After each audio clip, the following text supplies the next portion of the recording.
Festival Atmosphère, du cinéma pour rêver le 21e siècle. Projections, débats, animations et expériences digitales, parrainés par Michel Spiro et Pierre Richard, du 9 au 14 octobre 2018. Et c'est un grand honneur pour nous, pour le Festival Atmosphère, d'accueillir et de vous présenter le professeur Henri Joyeux. Est-il bien nécessaire de le présenter? Si vous êtes là, c'est que vraisemblablement, vous savez qui il est. Cancérologue, chirurgien cancérologue de grand renom et de grande qualité. Vous avez forcément entendu parler de lui parce qu'à l'heure actuelle, il est sur le devant de la scène, si je peux me permettre. Le professeur Joyeux va nous présenter une conférence sur l'alimentation, la santé dans l'assiette, ce qui est un sujet fondamental aujourd'hui. Mais avant de commencer, professeur, je tiens à honorer la présence de Madame Ségolène Royal qui est ici avec nous. Merci Madame d'être venue dans la salle. Madame Ségolène Royal va présenter à 15h30 la liste des films qui ont été sélectionnés pour l'initiative Cinéma et Climat, Désir d'agir pour le vivant, pour l'association ou l'ONG qu'elle a créée. Donc elle prend le temps de venir écouter un petit peu le professeur Joyeux. Merci Madame. Professeur, tout est dit, tout va bien, on y va? À tout à l'heure. Et vous aurez 3/4 d'heure, 1 heure pour poser des questions, réagir à la conférence. Vous aurez la parole en temps voulu. Eh bien, bonsoir à tous et à toutes. Et merci à Madame la Ministre d'être présente ici ce soir, qui démontre l'intérêt qu'elle porte à la santé de chacun d'entre nous. La santé dans l'assiette, c'est un vaste programme. Mais je ne vais pas vous parler des noms des restaurants qui ont des étoiles, parce que malheureusement, nous n'y avons pas tous accès. Je vais vous parler de votre assiette, orientée vers votre santé. Mais d'abord, je vais essayer de vous faire comprendre d'une manière simple, mais scientifique, pourquoi votre assiette est à la base de vos défenses immunitaires. Autrefois, quand on parlait d'immunité, on parlait d'un président de la République. Mais ça a changé, fort heureusement. Ça a changé, pourquoi? Parce que nous avons 2 maladies qui nous ont permis, à nous, médecins, scientifiques, cancérologues, de prendre conscience et de faire prendre conscience au grand public que nous avons tous des défenses immunitaires, mais qu'elles ne tombent pas du ciel, qu'elles ne sont pas présentes à la naissance et pour la vie entière, qu'il faut les entretenir.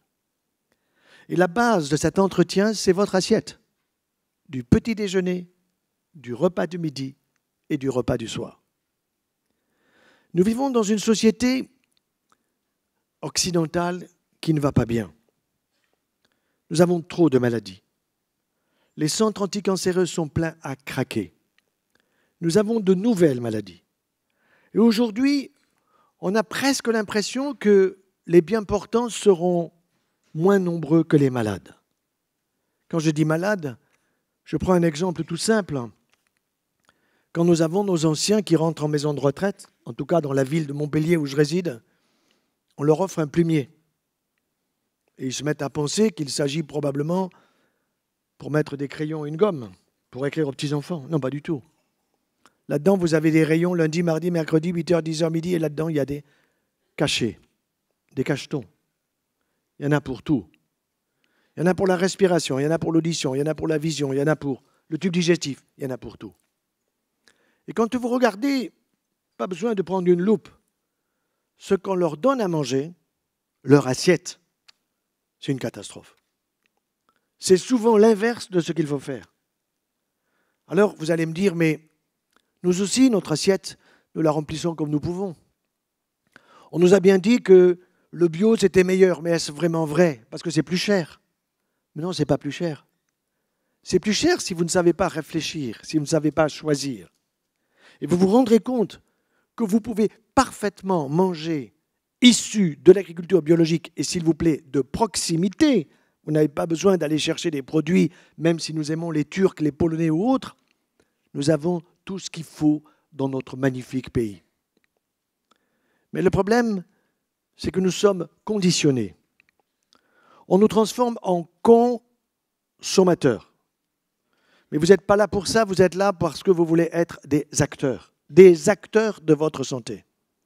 des acteurs de votre système immunitaire, et je veux remercier très chaleureusement l'eau vive, qui se présente un petit peu partout en France, et qui fait du très bon travail. Parce que l'eau vive a compris que ce n'est pas simplement l'eau, mais tout ce qui va accompagner notre repas, nos repas.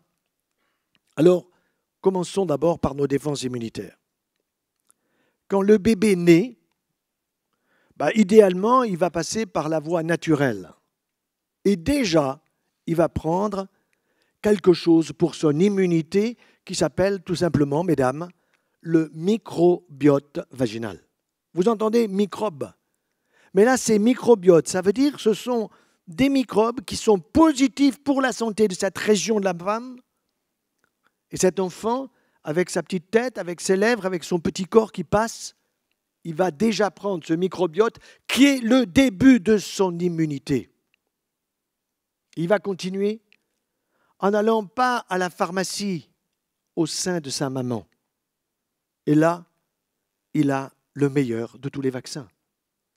Ça ne veut pas dire que je suis contre les vaccins, mais ça veut dire tout simplement que le premier des vaccins, c'est sa maman, si elle est en bonne santé, qui le lui fait passer, parce que dans son lait maternel, les femmes le savent, il y a l'idéal pour la protection de cet enfant, qui déjà dans le sein maternel recevait à travers le placenta les anticorps de qualité pour être protégé dans un petit berceau piscine où il était totalement en sécurité. Et ce système immunitaire, il va se construire pas à pas. L'idéal, on le sait, c'est la maman qui allaite son enfant 6 mois intégralement, et puis 1 année, ce que j'appelle l'apéritif de bébé, matin et soir, avant de partir au boulot, retour du travail, un petit coup, et il est vacciné pour 1 an et demi, et on va faire comme la loi l'implique, le disait, il n'y a pas si longtemps, il y a moins d'1 an, la loi disait que l'enfant devait être vacciné contre diphtérie, tétanos, polio. Et c'était juste, et ça l'est toujours. Et on avait un vaccin absolument excellent qui a vacciné des centaines de millions d'enfants sans adjuvant, sans ajout, sans aluminium. Et on a sauvé des tas d'enfants de la diphtérie, du tétanos et de la polio. Et puis cet enfant va grandir. Cet enfant, il va évidemment avoir sa première dent. Et qu'est-ce qu'elle vous dit, la première dent, quand elle est là? Elle vous dit qu'il est capable de commencer à mastiquer. Quand il naît, cet enfant, il n'a pas encore les papilles sur la langue, il les a sur les lèvres. Si je vous mets sur les lèvres du sucre ou du sel, il vous faut le bout de la langue pour savoir. Mais lui, il sait.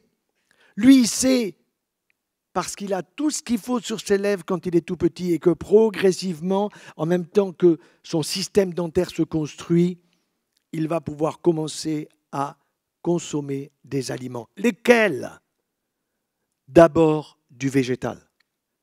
Je ne vais pas vous transformer en vegan. Je ne suis pas là pour culpabiliser ceux qui font ce choix. Parce que quand ils font le choix du vegan, eh bien, ils le font pour 1 an, pour 2 ans, parce qu'ils passent d'un extrême à un autre. Et il ne faut pas les culpabiliser. De toute façon, ils ont des réserves pour 1 année, 1 année et demie. En vitamines, dans le foie, dans le système nerveux central, etc. Il y a des réserves. Et vous inquiétez pas, au bout d'1 an et demi, ils vont commencer à prendre du miel qu'ils ne voulaient pas parce qu'il venait des abeilles, des œufs à la coque parce qu'il venait des poules, ou un petit peu de fromage de chèvre ou de brebis parce qu'il venait de ces animaux. L'objectif, c'est de nous orienter vers plus de végétal et moins de produits animaux. Si vous imaginez un drone qui va essayer de connaître les habitudes alimentaires de l'Occident, que nous soyons en France ou dans les autres pays européens, c'est grosso modo la même chose. C'est 80% de produits animaux et 20% de produits végétaux. Voilà l'erreur. C'est une erreur que nous payons très cher. Et vous allez le comprendre parce que notre système immunitaire, il se construit essentiellement par 70% notre tube digestif, microbiote digestif. On dit encore microbiome digestif, c'est le même mot. Parce que nous avons plusieurs types de microbiote pour nous protéger. On a un microbiote pour protéger notre peau, fabuleusement organisé, avec des cellules en plusieurs couches pour nous protéger des environnements ou des pollutions qui nous environnent et qui peuvent être toxiques pour notre peau. Nous avons un microbiote respiratoire qui fait que si vous êtes dans le métro à Paris ou dans la région, à 7h30 du matin, on vous pousse dans le métro et puis en plein hiver, il y a quelqu'un qui éternue. Il a beau faire ça, il en envoie dans le wagon. Eh bien, si vous êtes fatigué, si vous êtes en immunodépression pour des raisons psychologiques, pour des raisons d'alimentation, quelque raison que ce soit, le virus de la grippe, vous allez l'attraper. Et évidemment, vous avez intérêt à être vacciné. Mais si vous êtes en pleine forme, si tout va bien, si vous allez au travail joyeusement parce que ça vous fait plaisir, parce que ça vous équilibre, parce que ça va bien dans la famille, parce que ça va bien dans l'affectivité, etc., il n'y a pas de problème. Le petit virus de la grippe, même si vous n'êtes pas vacciné, votre microbiote respiratoire s'en occupe, vous inquiétez pas. Nous avons des lymphocytes, retenez le mot lymphocyte, lymphe, des cellules de la lymphe qui sont formidablement organisées. Il y a une cinquantaine d'années, on disait on a des lymphocytes. Et maintenant, on sait qu'il y a 360 familles de lymphocytes. Il y a des killers, en anglais, ça veut dire des tueurs, capables de tuer des bactéries, des virus, qui sont spécialisés. D'autres qui sont des auxiliaires, qui sont là pour nous aider. Et on le sait très bien, dans les maladies, justement, de l'immunité, on voit ces cellules qui ne sont pas suffisantes en quantité. On a des rapports cellulaires qui s'inversent. On a tellement de numéros de famille, on les a numérotés 1, 2, 3, 4, etc. Eh bien, les lymphocytes, retenez simplement ces deux-là, les 4 et les 8. Vous devez avoir plus de 4 que de 8. Ça veut dire que le rapport du nombre des 4 sur les 8, qu'on dit aussi T4, parce que ça passe par le thymus, T4 sur T8, il est supérieur à 1. Il vaut mieux avoir 1,5 ou 2 que 0,90. Et si vous avez 0,90, eh bien, vous êtes candidat à attraper telle ou telle maladie. Et les maladies de civilisation aujourd'hui liées à une mauvaise assiette, c'est quoi? Vous avez d'abord le diabète. Il nous coûte cher, 10 milliards d'euros par an. Vous avez le surpoids. Je n'aime pas le mot obésité parce que c'est discourtois. Parce que quand vous dites à une femme qu'elle a un peu de surpoids, elle le surévalue, elle le double. Un homme, lui, il le sous-évalue toujours. Ça, c'est très net. Eh bien, quand vous avez cela, ça coûte cher aussi. C'est à peu près 10 milliards d'euros par an, avec toutes les conséquences. Le cancer, entre 14 et 17 milliards d'euros. Nos centres anticancéreux sont dépassés du nombre des patients. Nous sommes en 2020 bientôt. Nous avons fait des progrès technologiques, des progrès dans le domaine de la chirurgie, que je connais bien puisque je suis chirurgien de cancer, mais aussi dans l'immunologie. Et maintenant, pour traiter, nous avons la chirurgie, la radiothérapie ciblée. Nous avons également les chimiothérapies de moins en moins et l'immunothérapie, qui sont d'une grande efficacité, mais qui coûtent extrêmement cher. Mais si vous voulez avoir un cancer, dites-moi lequel. Je vais vous aider. Et ce qui est très amusant, c'est que ça vous fait rire quand je dis ça, et vous avez raison. Et je dis quelque chose de très sérieux. Parce qu'un jour, j'arrivais en consultation à Montpellier, je rentre dans la salle et je trouve la parité, un couple. Bonjour madame, bonjour monsieur, qui c'est qui est malade? Avant, il y a 30 ans, ça se voyait, vous aviez quelqu'un qui avait un teint de cancéreux, amaigri, fatigué, sur un fauteuil, sur un brancard. Aujourd'hui, non, les gens arrivent en pleine forme, vous ne voyez pas. Alors, qui c'est qui est malade? Et le monsieur me dit, monsieur, excusez-moi, mais nous sommes, ma femme et moi, un petit peu originaux. Oh bon, pourquoi? Parce que nous n'avons rien. Et pourquoi vous venez? Il y a un tas de gens qui attendent là et qui sont stressés. Parce que docteur, excusez-nous, mais ma femme et moi, un petit peu originaux, nous aimerions avoir un cancer. Ah, lequel? Lequel voulez-vous? Et pourquoi vous voulez avoir un cancer? Parce qu'on nous a dit que vous pouviez nous donner des conseils. Ah, c'est pas mal ça. Et puis parce que si vous nous donnez des conseils, pour ma femme, pour le sein, pour l'utérus, pour les ovaires, pour moi, pour le tube digestif, pour mes testicules, pour ma prostate, je saurais bien comment pas avoir. Tiens, mais voilà une démarche intelligente. C'est curieux, mais ce n'est pas une démarche de médecin, c'est une démarche de grand public. Mais cette démarche, elle est puissante parce que effectivement, tous les ministres de la Santé se sont succédés les uns après les autres en nous disant il faut faire de la prévention, il faut faire de la prévention. Mais comment il faut faire de la prévention? Est-ce qu'il faut des médicaments pour ça? Mais pas du tout. Il faut une bonne assiette. Et au lieu d'avoir des publicités sur les télévisions qui nous servent strictement à rien, je parlais de Darty par exemple, qu'est-ce que ça vous intéresse? Darty, on n'en a rien à foutre. Eh bien, on préférerait avoir une petite publicité d'1 minute qui serait des conseils de santé sur qu'est-ce qui est bon pour ma santé, qu'est-ce qui est bon pour stimuler mon système immunitaire. microbiote de la peau, microbiote respiratoire, microbiote vaginal, microbiote digestif. Qu'est-ce qui fait mon microbiote digestif? Ce sont les fibres des végétaux, plus que les fibres des produits animaux. Et les fibres des végétaux, ce n'est pas très compliqué. Si vous voulez qu'elles soient efficaces, il faut vous servir de votre palais de la découverte. Ce n'est pas le palais découverte à Paris, non. C'est le palais de la découverte que vous avez là, qui s'appelle le palais des saveurs. Et ce palais des saveurs, il est fabuleusement organisé. Madame, vous avez quel âge? 45 ans. 45 ans et les papilles de votre langue, elles ont quel âge? 45 ans, docteur. Pas du tout. Elles ont 10 jours. Comment? Mes papilles ont 10 jours? Mais oui. Vous les refaites tous les jours. Non pas que la veille au soir du 10e jour ou du 9e jour, vous détruisez tout et reconstruisez. En permanence, vous avez des cellules et des papilles qui ont des formes de filaments, de champignons, de petites couronnes. C'est absolument fabuleux pour vous donner les goûts. Et vous avez des joues, et oui, joues, avec tout simplement, des glandes salivaires microscopiques. On n'a jamais pu les compter tellement il y en a microscopiques. Et puis vous avez des macroscopiques, parotides, sous-maxillaires, sublinguales, qui fabriquent 1,5 litre de salive par jour. Ce n'est pas de l'évian ou du Vitel. C'est de la salive qui contient des enzymes du goût pour que vous régaliez, pour votre bonheur, mais aussi des enzymes de la digestion.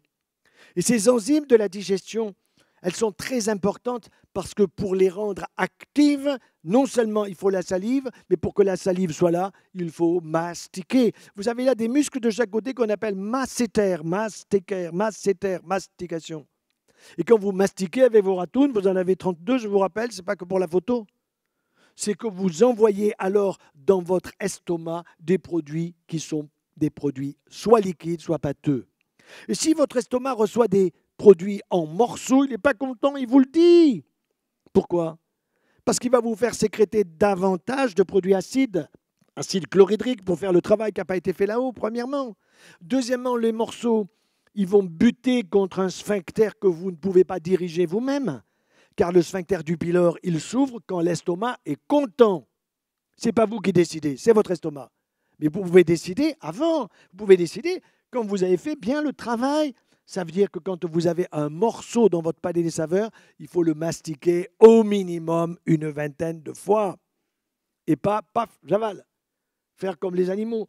Nous les imitons et nous sommes en mauvaise santé. Donc, très important, parce que le végétal avec les fibres vont arriver et vont faire au niveau de votre microbiote digestif, de vos cellules digestives, ils vont faire votre immunité.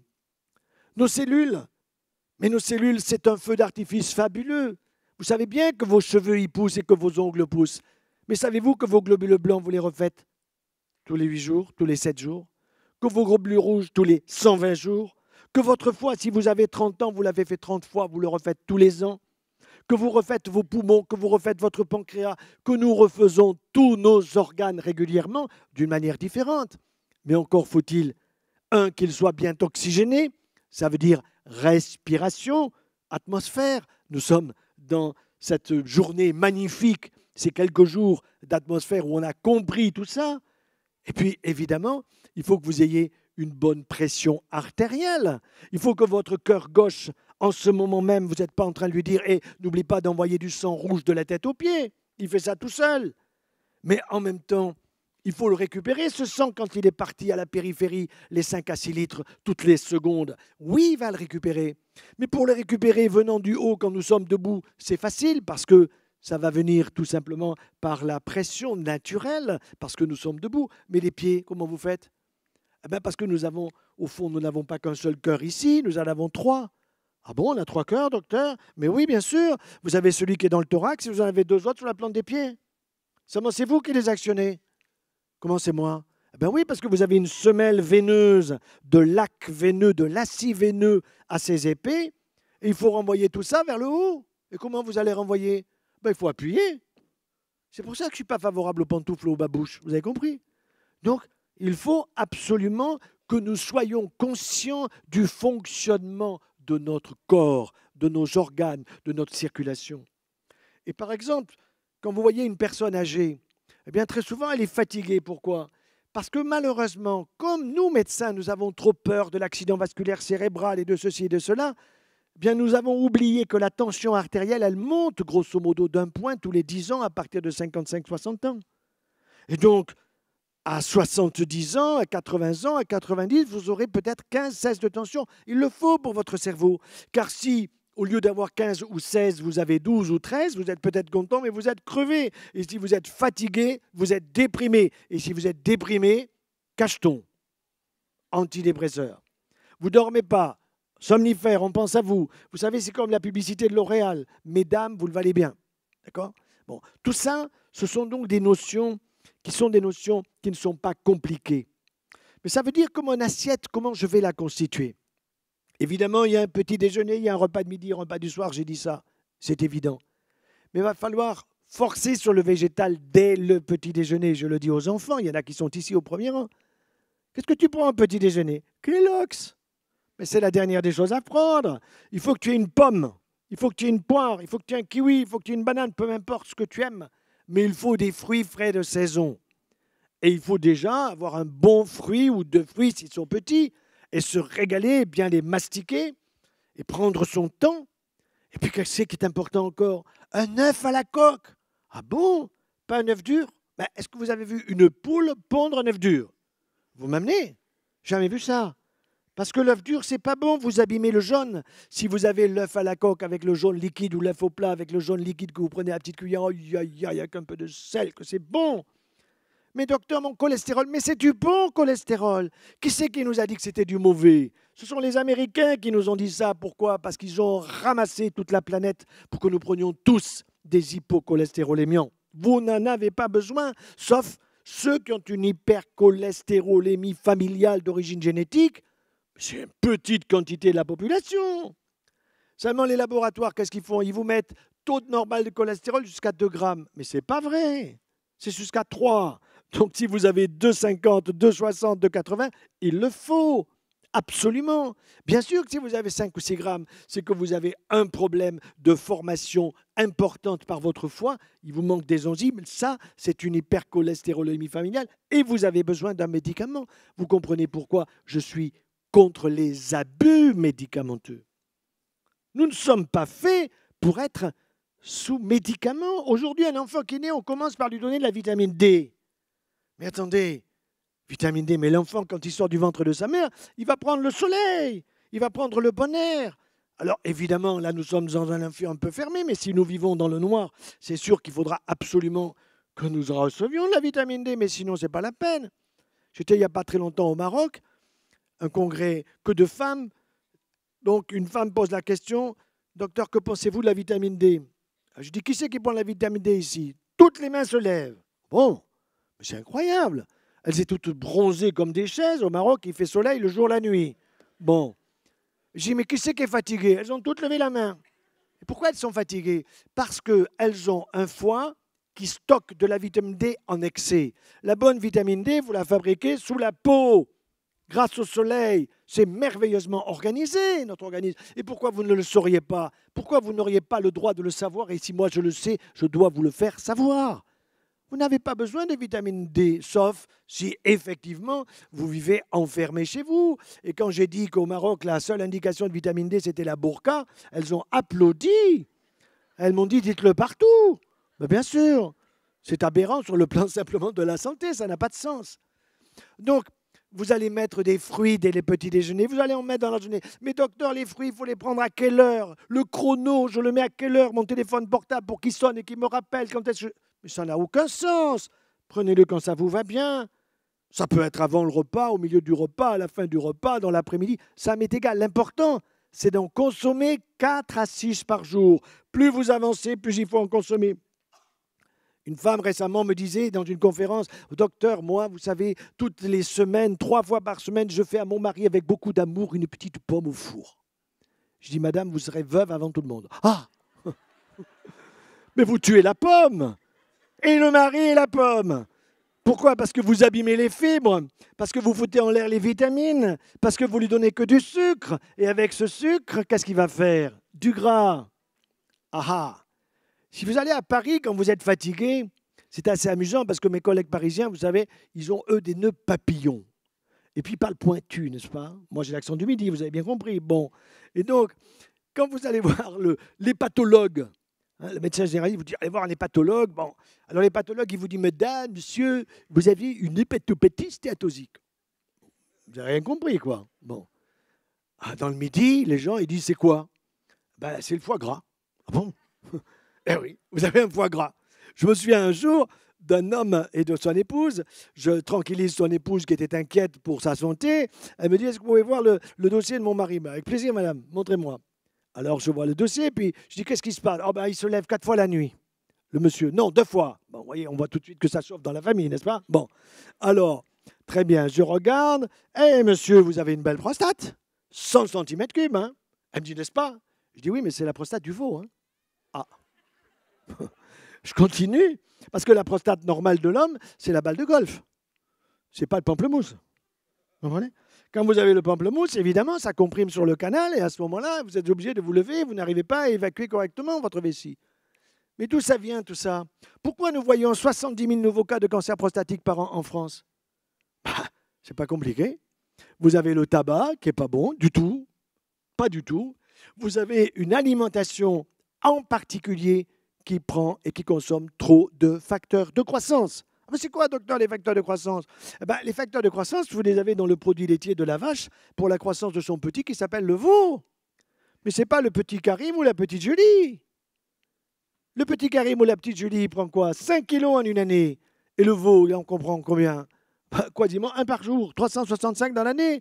Donc il est normal que dans le lait de sa mère, il y ait 4 fois plus de calcium que dans le lait d'une maman pour son bébé, et qu'il y ait des facteurs de croissance pour la croissance de cet animal, qui est un animal important. Donc les produits laitiers de vache, je ne suis pas contre, mais je dis attention aux excès. Vous avez 24 milliards de litres de lait aujourd'hui en France. Il faut les faire consommer par les trous de nez, les oreilles, en suppositoire, de toutes les façons. D'accord ? Bon, donc qu'est-ce qui se passe? On vous en fait une publicité d'enfer et on vous fait passer tel ou tel toubib en blouse blanche qui évidemment est plus ou moins orienté dans son discours et qui va vous dire qu'il vous en faut 3 par jour, sinon vous allez vous décomposer en poussière. De toute façon, c'est sûr que vous partirez en poussière, mais vous avez le temps. Sachez que le meilleur de tous les calciums, il n'est pas d'origine animale. Je ne mets pas la maman dedans, bien que nous soyons des mammifères. Le bon calcium de la maman dans son lait est excellent pour son bébé, c'est une évidence. Mais le 4 fois trop de calcium, pas bon. Tellement qu'aujourd'hui, on vous dit dans les produits laitiers, on va supprimer les protéines. On va même faire un lait délactosé. Mais attendez, un lait sans lactose, c'est un homme sans testicules. Ça ne marche pas, ça. Bon, donc, il faut se rendre compte d'une chose, c'est que nous avons aujourd'hui une connaissance qui doit circuler dans la population et qui commence à circuler. C'est pour ça que tant de gens me regardent ou me lisent sur les YouTube tout à fait gratuitement. Je voyais récemment une de mes surveillantes à l'hôpital, elle arrive le matin, je voyais les dossiers des malades, et puis devant mes infirmières, elle me dit « Monsieur, j'ai passé la nuit avec vous. » Ah bon? Mais j'ai dit « J'ai aucun souvenir, comment vous avez fait ?» Elle me dit, je me suis mis dans son lit, j'ai pris mon iPad et paf, je vous ai trouvé. Et alors, j'ai fait un petit regard enveloppant. Je me suis dit, elle a bien fait de lire et de regarder la vidéo.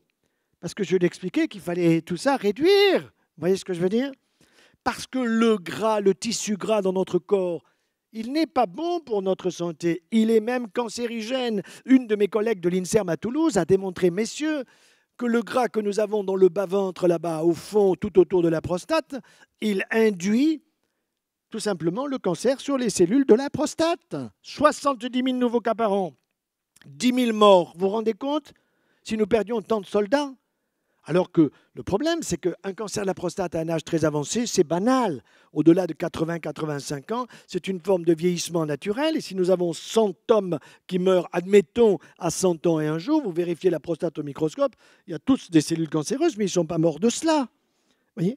Au niveau du sein, nous avons actuellement pas loin de 56 000, 57 000 nouveaux cas, 1000 cas de plus par année de cancer du sein. Nous perdons 11 500 femmes par an.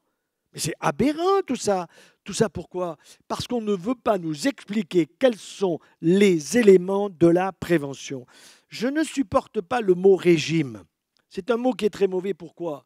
Parce que d'abord, dans les facultés de médecine, Je connais bien mes collègues qui donnent l'enseignement, ils vous disent, je vous donne le régime du goutteux, de l'hypertendu, du diabétique, de ci, de ça. Le malade, il n'arrive pas à suivre. Il suit pendant quelques mois et puis ça ne tient pas. Docteur, donnez-moi un médicament, je ne peux pas suivre. Ce qu'il faut, c'est apprendre aux gens à manger mieux et meilleur. À manger mieux et meilleur, c'est une autre façon d'exprimer les choses. C'est de dire, vous prenez du Coca-Cola, il y a beaucoup mieux. Gardez-en une bouteille pour déboucher vos tuyauteries à la maison. Ça, c'est sûr que ça sera utile. Vous voyez ? Bon. Mais par contre, ce que je peux vous aider, c'est à prendre un ballon de vin. Bien sûr que si vous attendez un bébé, ce n'est pas le moment de prendre un ballon de vin à chaque repas. Mais un ballon de vin, ça n'a jamais donné le cancer, dans la mesure où un ballon n'est pas un litron.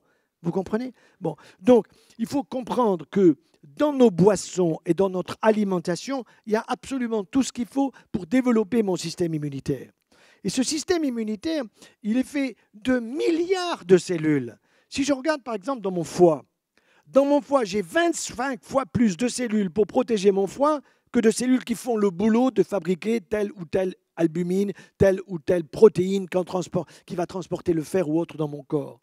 J'ai énormément dans mon cerveau de cellules qui sont là pour protéger les neurones et que ça fonctionne bien. Regardez. Imaginons que je dis à mon bras d'attraper le verre qui est devant moi. Je n'ai pas fini de le dire que je l'ai dans la main. Imaginons maintenant que je dis à mon bras, attrape le verre qui est devant moi. Et alors, attrape le verre. Il ne fait pas le travail. Qu'est-ce qui se passe? Eh bien, tout simplement, vous avez une interruption de la fibre nerveuse. Alors, pas d'une seule fibre nerveuse, vous avez bien compris. Nous avons beaucoup de nerfs pour notre bras, avant-bras, poignet, doigt, etc.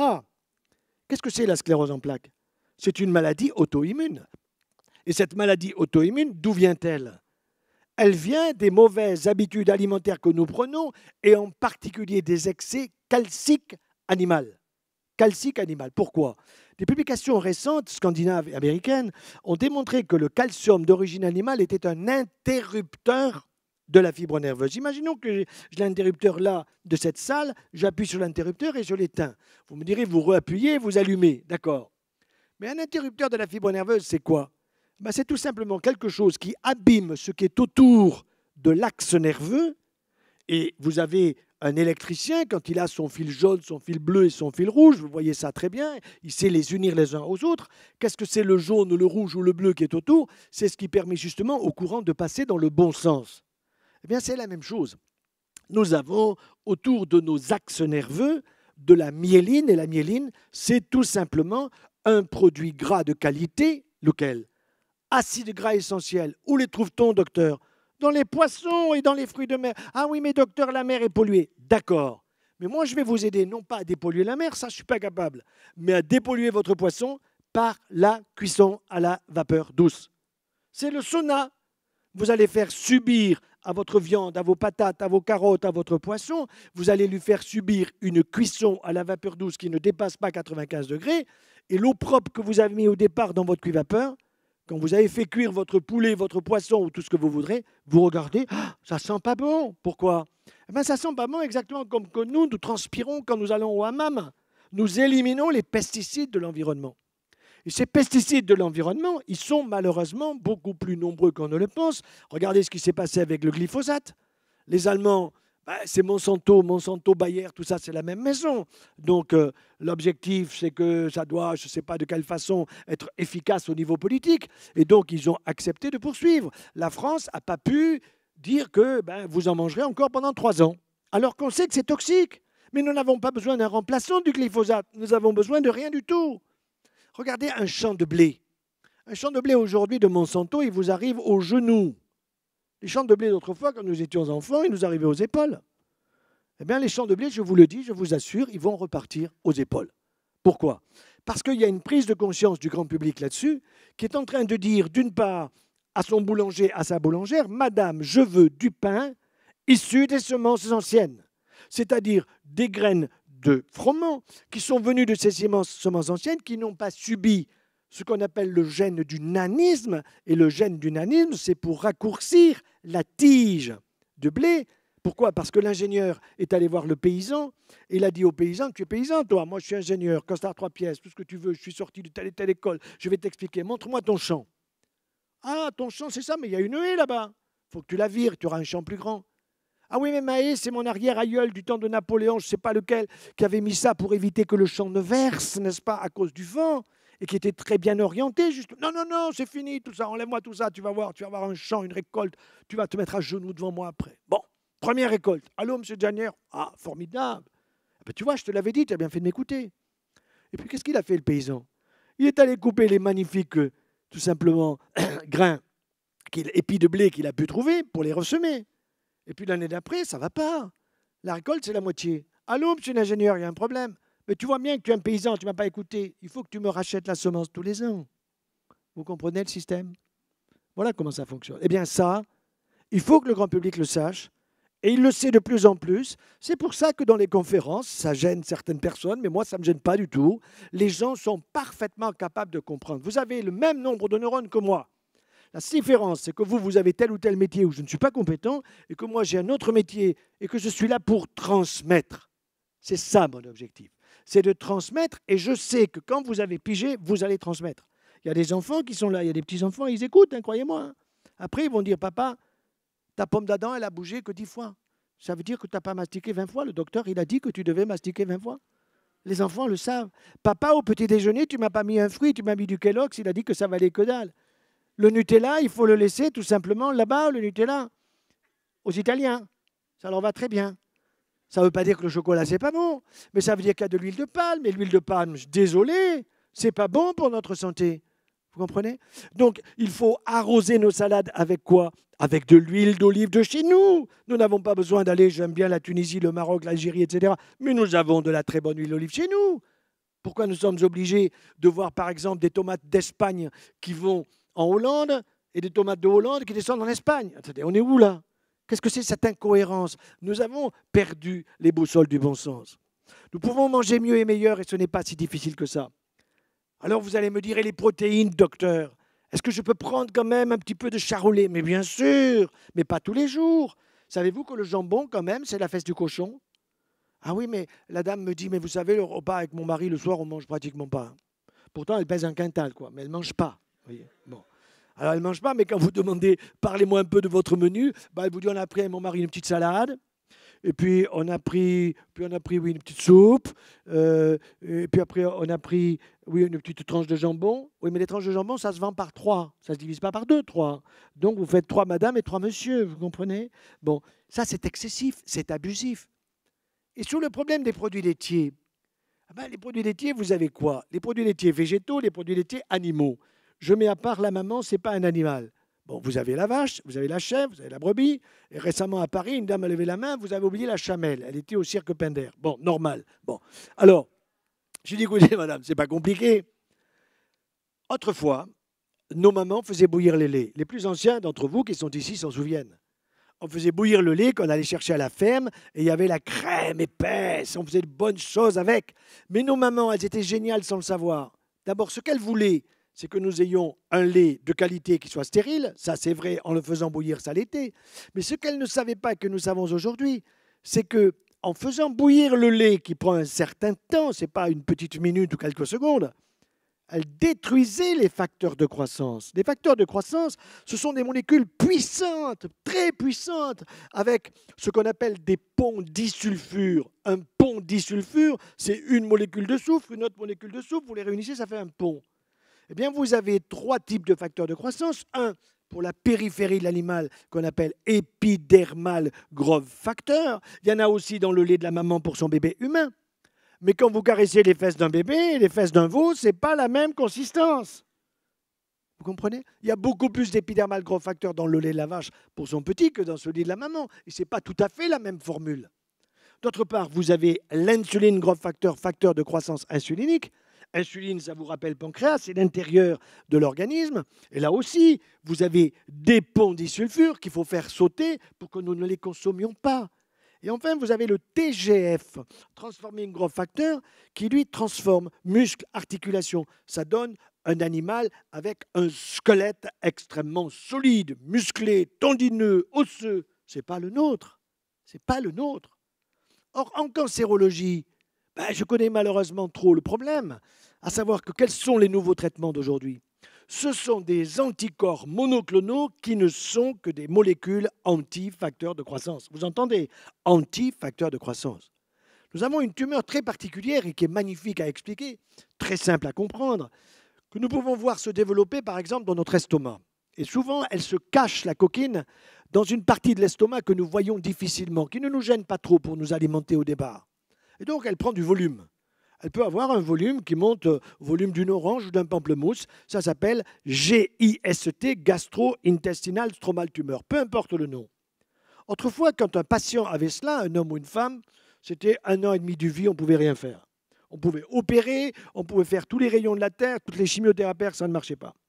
Et puis, les grands spécialistes et les grands chercheurs, eh bien, ils ont trouvé l'anticorps monoclonal spécifique de cette tumeur. Vous donnez un comprimé par jour pendant 6 mois à un patient porteur de cette tumeur de la grosseur d'un pamplemousse, 6 mois plus tard, vous avez la grosseur d'une cacahuète. Et vous faites une opération pour enlever la zone. Nous guérissons ces personnes aujourd'hui, voyez-vous? Nous les guérissons. Et nous donnons tout simplement des antifacteurs de croissance. Alors, question, est-ce que vous avez envie de prendre des antifacteurs de croissance? Réponse, non. Donc, comment allez-vous prendre des facteurs de croissance? Petit animal. Ça veut dire chèvre et brebis. Car le chevreau n'est pas un veau, car l'agneau n'est pas un veau. Donc, les facteurs de croissance dans le lait des petits animaux, pas de problème. Alors, il y a une autre chose aussi, on m'a accusé d'être contre les yaourts. Je ne suis pas contre les yaourts, puisque je les prescris. Mais un jour précis dans la vie, la veille du départ dans l'au-delà. La veille du départ dans l'au-delà. Vous voyez, donc je ne suis pas contre. Mais c'est un grand jour, en plus. Le jour où ma femme m'offre un yaya, je sais que je me casse le lendemain. Donc je ne suis pas pressé. Pourquoi? Parce que vous ne mastiquez pas. Quand l'enfant n'a pas de dents, tout à fait d'accord, allez vers yaourt de chèvre ou yaourt de brebis. Mais il n'est pas logique que nous soyons des mammifères adultes en train de consommer des produits laitiers liquides. Et l'objectif, c'est que nous en consommions, que nous en consommions. Si c'est bon pour la santé, je vous dis feu vert. Or, ce n'est pas ça qui va vous réduire, madame, votre ostéoporose. Vous avez 45 ans, 48 ans. Oh là là, madame, 48 ans déjà? Ça se voit. On vous fout une bouffée de chaleur. L'objectif, c'est que vous ayez un traitement hormonal substitutif pour Bayer, laboratoire Bayer. D'accord? Bon. Ensuite, on vous dit, madame, vous avez 48-50 ans. Ouh là là. Vous n'avez pas un peu mal au dos? C'est sûr. Il faut faire une ostéodensitométrie. Vous devez avoir des fractures invisibles. J'ai des collègues qui sont rhumatologues, je leur dis, toi, tu es vachement spirituel parce que tu vois l'invisible. Comment fais-tu pour voir des fractures invisibles? Moi, je ne comprends pas ça. Eh bien, si, tu fais une ostéodensitométrie. Alors, l'ostéodensitométrie, on vous rend une grande feuille de papier. Vous avez du vert, tout le monde va bien, mais il n'y a personne. Puis vous avez du jaune, vous avez de l'orangé, vous avez du rouge. Et d'une manière générale, les femmes qui font cette ostéodensitométrie prescrite par le médecin généraliste, elles se retrouvent entre l'orange et le rouge, n'est-ce pas? Et puis en bas, il est écrit petite ostéopénie ou ostéopénie débutante. Et récemment, dans le Sud, une femme me dit, mais docteur, que vient faire le pénis là-dedans? Non, madame, vous inquiétez pas, c'est pas ça le problème. Ostéopénie en grec, ça veut dire os, et pénis, ça veut dire diminution de l'ossification de votre squelette. Mais pourquoi, quand on fait cet examen, pourquoi a-t-on toujours un résultat négatif? Parce que le paramétrage de cet examen, il est fait sur un squelette de 20 ans. Alors vous en avez 48, 50, 60 ou 70.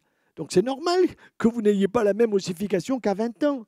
On est en train de nous raconter une salade dans le but de nous faire prendre un comprimé ou une injection intramusculaire ou intraveineuse pour soi-disant éviter une ostéoporose, qui est un médicament dangereux, puisqu'on vous oblige à passer d'abord chez le dentiste pour faire un panorama, c'est-à-dire une radiographie de votre maxillaire inférieur et supérieur, pour voir s'il n'y a pas une anomalie dentaire, car si vous prenez ce médicament, il y a une complication qu'on ne comprend pas, c'est que vous risquez de faire une ostéonécrose du maxillaire tellement douloureuse qu'il y a un seul traitement qui s'appelle la morphine. Je suis totalement opposé à ce genre de médicament qui est utile en cancérologie. Attention, quand il y a un problème de métastase osseuse, de cancer des os, c'est un médicament extrêmement utile. Mais le laboratoire, il veut étendre, voyez-vous, les indications. À partir du moment où vous étendez les indications, qu'est-ce qui se passe? Eh bien, vous risquez de rendre malades les gens parce que les médicaments ont des effets indésirables et ils sont nombreux. Donc, à partir du moment où vous allez comprendre véritablement que c'est dans votre assiette que se situe le démarrage de votre santé, qu'il ne faut pas se gaver. Comment se gave-t-on? C'est très simple. Vous mastiquez trop vite ou pas assez. Vous envoyez dans votre estomac et à ce moment-là, c'est votre estomac qui vous dit « j'en peux plus ». Vous faites la sieste, vous avez des douleurs parce que vous êtes gêné pour la digestion, etc. Mais si vous mastiquez correctement, la satiété va venir. La satiété, c'est quoi? C'est ce qui est le goût, ce qui est la salivation et qui remonte vers une zone très précise de notre cerveau qui s'appelle, peu importe, c'est un noyau qui s'appelle l'hypothalamus, qui dit « c'est bon, je suis content, j'ai bien mangé, merci à l'agriculteur biologique ». Le premier acteur de votre santé, ce n'est pas moi le médecin, c'est l'agriculteur. C'est pour ça qu'il faut les valoriser. Parce que l'agriculteur, quand il me donne des produits de qualité à consommer, eh bien, il permet la santé. Voyez? Donc, je ne dis pas qu'il faut rembourser les pommes, les poires, etc. Mais l'assurance maladie est en déficit. Pourquoi? Ben, tout simplement parce qu'on rembourse tous les médicaments, et OK, il faut le faire, mais on rembourse abusivement des médicaments qui sont prescrits abusivement. Prenons un simple... Vous avez des campagnes de publicité actuellement sur la vaccination contre la grippe. Je ne suis pas opposé. Moi, on me l'offre. Je refuse. Je n'en ai pas besoin. Je l'offre à un réfugié qui peut en avoir besoin. Vous avez des vaccins contre la grippe qui sont de deux natures, soit trivalent, soit tétravalent. Qu'est-ce que c'est le trivalent? Le trivalent, c'est contre 3 virus de la grippe qui sont des années précédentes, parce que le virus d'aujourd'hui, c'est le cousin ou la cousine de celui de l'année dernière. Bon, donc celui qui est trivalent, il vaut 5 €, 10. On vous conseille le tétravalent, il vaut le double. Aucune preuve scientifique que le tétravalent est supérieur au trivalent. Aucune preuve scientifique, aucune. Par contre, sur la publicité, vous verrez quelque chose d'intéressant. Il est écrit sans aluminium. Tiens, pourquoi on en fait la publicité? Si vous regardez également les vaccins vétérinaires, sans aluminium. Tiens. Et pourquoi pour nos enfants, dans la nouvelle loi? Et je ne suis pas contre la loi. Je suis contre le fait que sur les 11 vaccins qui sont obligatoires, on vaccine l'enfant à 2 mois alors qu'il n'en a pas encore besoin s'il est allaité par sa maman, premièrement. Et que deuxièmement, sur les 11 vaccins, il y en a 8 qui ont de l'aluminium. Et que l'aluminium, je l'ai démontré au Conseil national de l'ordre des médecins, la dose, écoutez-moi bien, elle est 7 à 17 fois la dose toxique en fonction des produits qui sont utilisés. Dose toxique par rapport à ce que dit la FDA, la Food and Drug Administration d'une part, et d'autre part l'Organisation mondiale de la santé. Comment cela se fait-il? Ben oui, il y a des erreurs. Parce qu'on a ajouté cet aluminium pour stimuler un système immunitaire qui n'est pas prêt. Avant, c'était 18 mois, il n'y avait pas besoin d'adjuvant. Donc 18, 14, 12, etc., vous descendez à 2 mois, et maintenant on va commencer à vacciner presque pendant la grossesse, alors qu'on n'a aucun recul sur ce sujet. Donc, voyez, considérez bien que quand vous entendez le transhumanisme, et je ne suis pas opposé à toutes les technologies modernes, mais nous faire croire que nous allons vivre 500 ans, j'ai donné rendez-vous récemment à un ancien ministre philosophe qui m'a dit qu'il vivrait 500 ans. Je lui ai donné rendez-vous, mais plutôt dans l'au-delà. Mais je ne lui ai pas dit dans l'au-delà, parce que lui, il pense qu'on a à peu près le même âge, que lui et moi, on se retrouvera là, ici, dans 500 ans. D'accord. Il pense qu'en avançant en âge, on va rajeunir. Bon, pourquoi pas? Ce sont des concepts intéressants, ça fait passer des émissions de télévision qui sont intéressantes. Et pourquoi pas? Moi, j'aime bien discuter de ces choses-là avec mes collègues Laurent Alexandre et autres. Mais bon, il ne faut pas non plus nous faire trop rêver. On nous fait croire qu'on va avoir un vaccin qui évitera tout. Et le sida, et la grippe, et la typhoïde, et le cancer, et ceci et cela. D'accord. Mais pour l'instant, ça, c'est un rêve. D'accord. Ben, on peut rêver, mais on ne l'a pas. Mais ça veut dire quoi? Ça veut dire qu'à partir du moment où on va vous vacciner, vous n'avez plus besoin de changer vos comportements. Or, la santé est liée à des comportements. Ce que je respire, tabac, c'est pas bon. Ce que je mange, il faut faire attention à ce que je mange. La façon dont je me bouge. Si vous restez des heures le cul dans le fauteuil à regarder la télé, vous allez faire de l'ostéoporose, il n'y a aucun doute. Vous allez vous décalcifier, bien sûr, il faut se bouger. Nous avons des muscles, biceps, quadriceps, triceps, les mollets, tout ça, c'est fait pour bosser. Ah docteur, je vais à mon boulot à pied. Et alors, c'est loin? Ah, c'est très plat. C'est très plat. Surtout pas d'effort. Mais non, c'est une erreur. C'est l'effort intelligent, c'est l'effort utile pour la santé. Et plus nous avançons en âge, plus nous avons besoin d'en faire, parce que le gars, il vous dit « Ah, vous savez, j'étais rugbyman ». Oui, d'accord, mais il avait 30 ans quand il était rugbyman. À 70, il vous pèse 1,5 quintal, vous comprenez? Voilà. Donc, ça ne peut pas coller. Alors, ce n'est pas si difficile que ça. Je ne suis pas en train de vous donner des recettes. Je ne vais pas vous dire, moi, mon petit déjeuner, il change. Ça peut être avec du cacao sans lait, ou bien du café, ou bien du thym, du romarin, du thé. Je change. Pourquoi? Parce que je veux que mes goûts changent. Et je sais que les premiers signes de la maladie de l'Alzheimer et du Parkinson, quels sont-ils? Pour le Parkinson, ce n'est pas que ça. Pour l'Alzheimer, ce n'est pas je ne sais plus où j'ai mis les clés ou mes lunettes. C'est la perte progressive du goût et de l'odorat. Quand vous commencez à ne plus bien sentir la qualité d'un aliment, attention.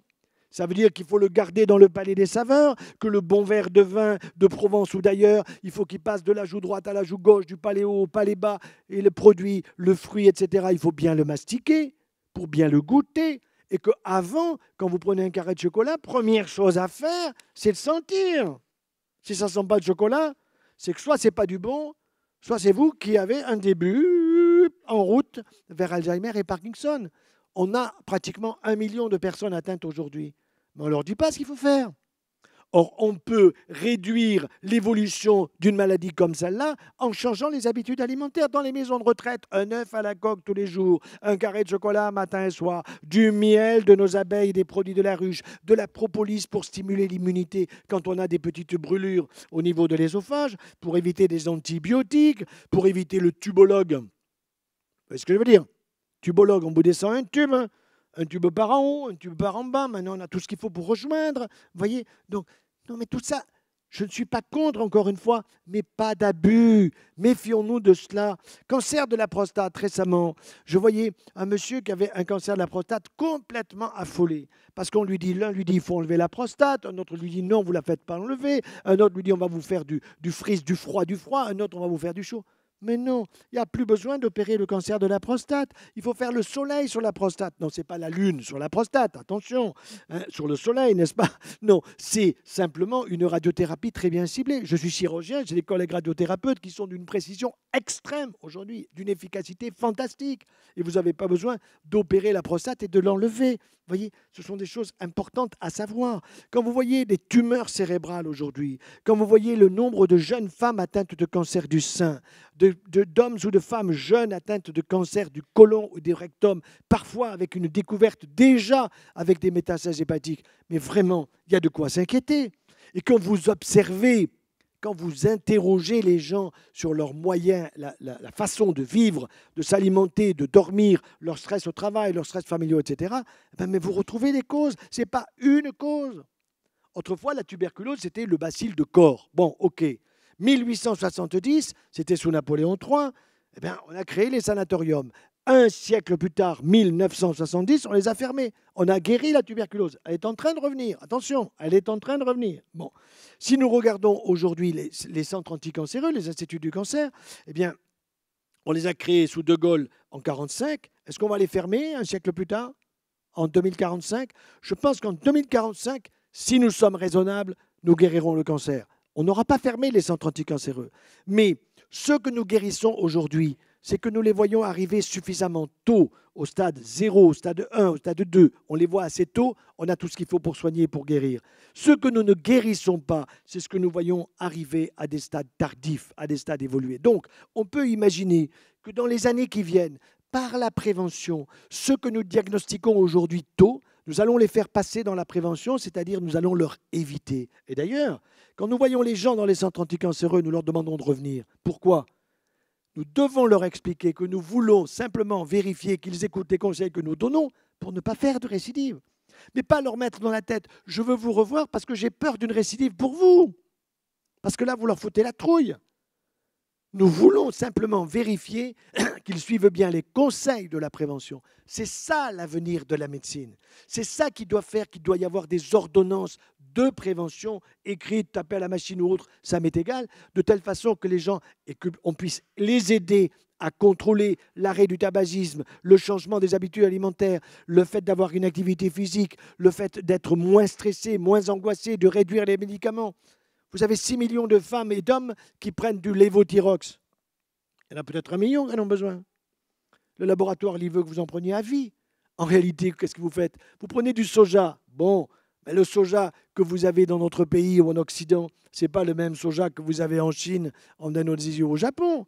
Là-bas, ils le font cuire très longtemps. Nous, c'est ultra haute température. Quelques secondes, 130 degrés. vous ne détruisez pas les facteurs de croissance de la plante soja, qui sont des phytoestrogènes à forte dose, qui chez la femme vont risquer d'augmenter le risque de cancer du sein, et chez l'homme, le risque de cancer de la prostate. Voilà. Et ça, on ne leur dit pas, seulement il y a des publicités qui poussent à consommer. Voyez. Donc, il vous faut à la fois avoir du discernement, essayer de véritablement savoir, poser des questions. Un médecin qui ne vous répond pas aux questions que vous posez, eh bien, vous allez en voir un autre. Et c'est normal que vous ayez informé, et la connaissance scientifique du grand public, aucun doute, elle monte. Plus importante aujourd'hui qu'il y a 10 ans, qu'il y a 20 ans, à 30 ans, et vous allez vous-même le vérifier par les questions que vous allez maintenant me poser. Merci beaucoup.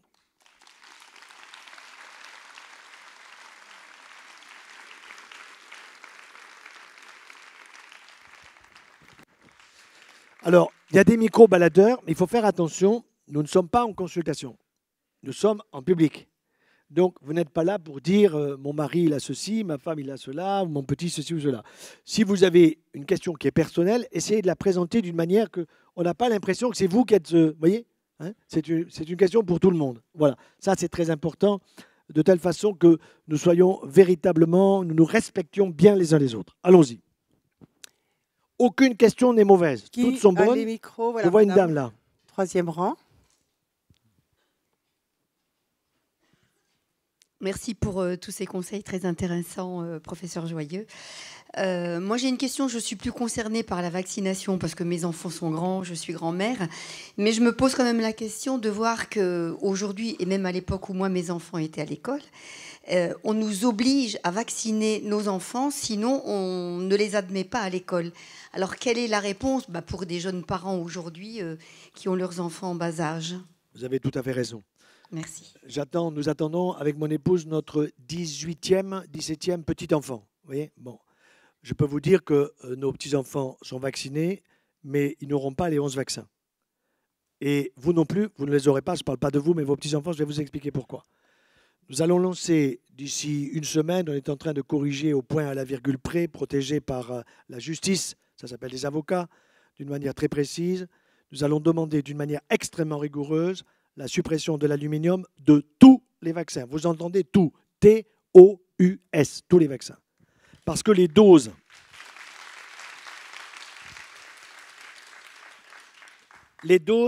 nous les connaissons, nous savons quelle est la dose minimale. Et pour vous l'expliquer, pour ceux qui font un tout petit peu de mathématiques, c'est très simple.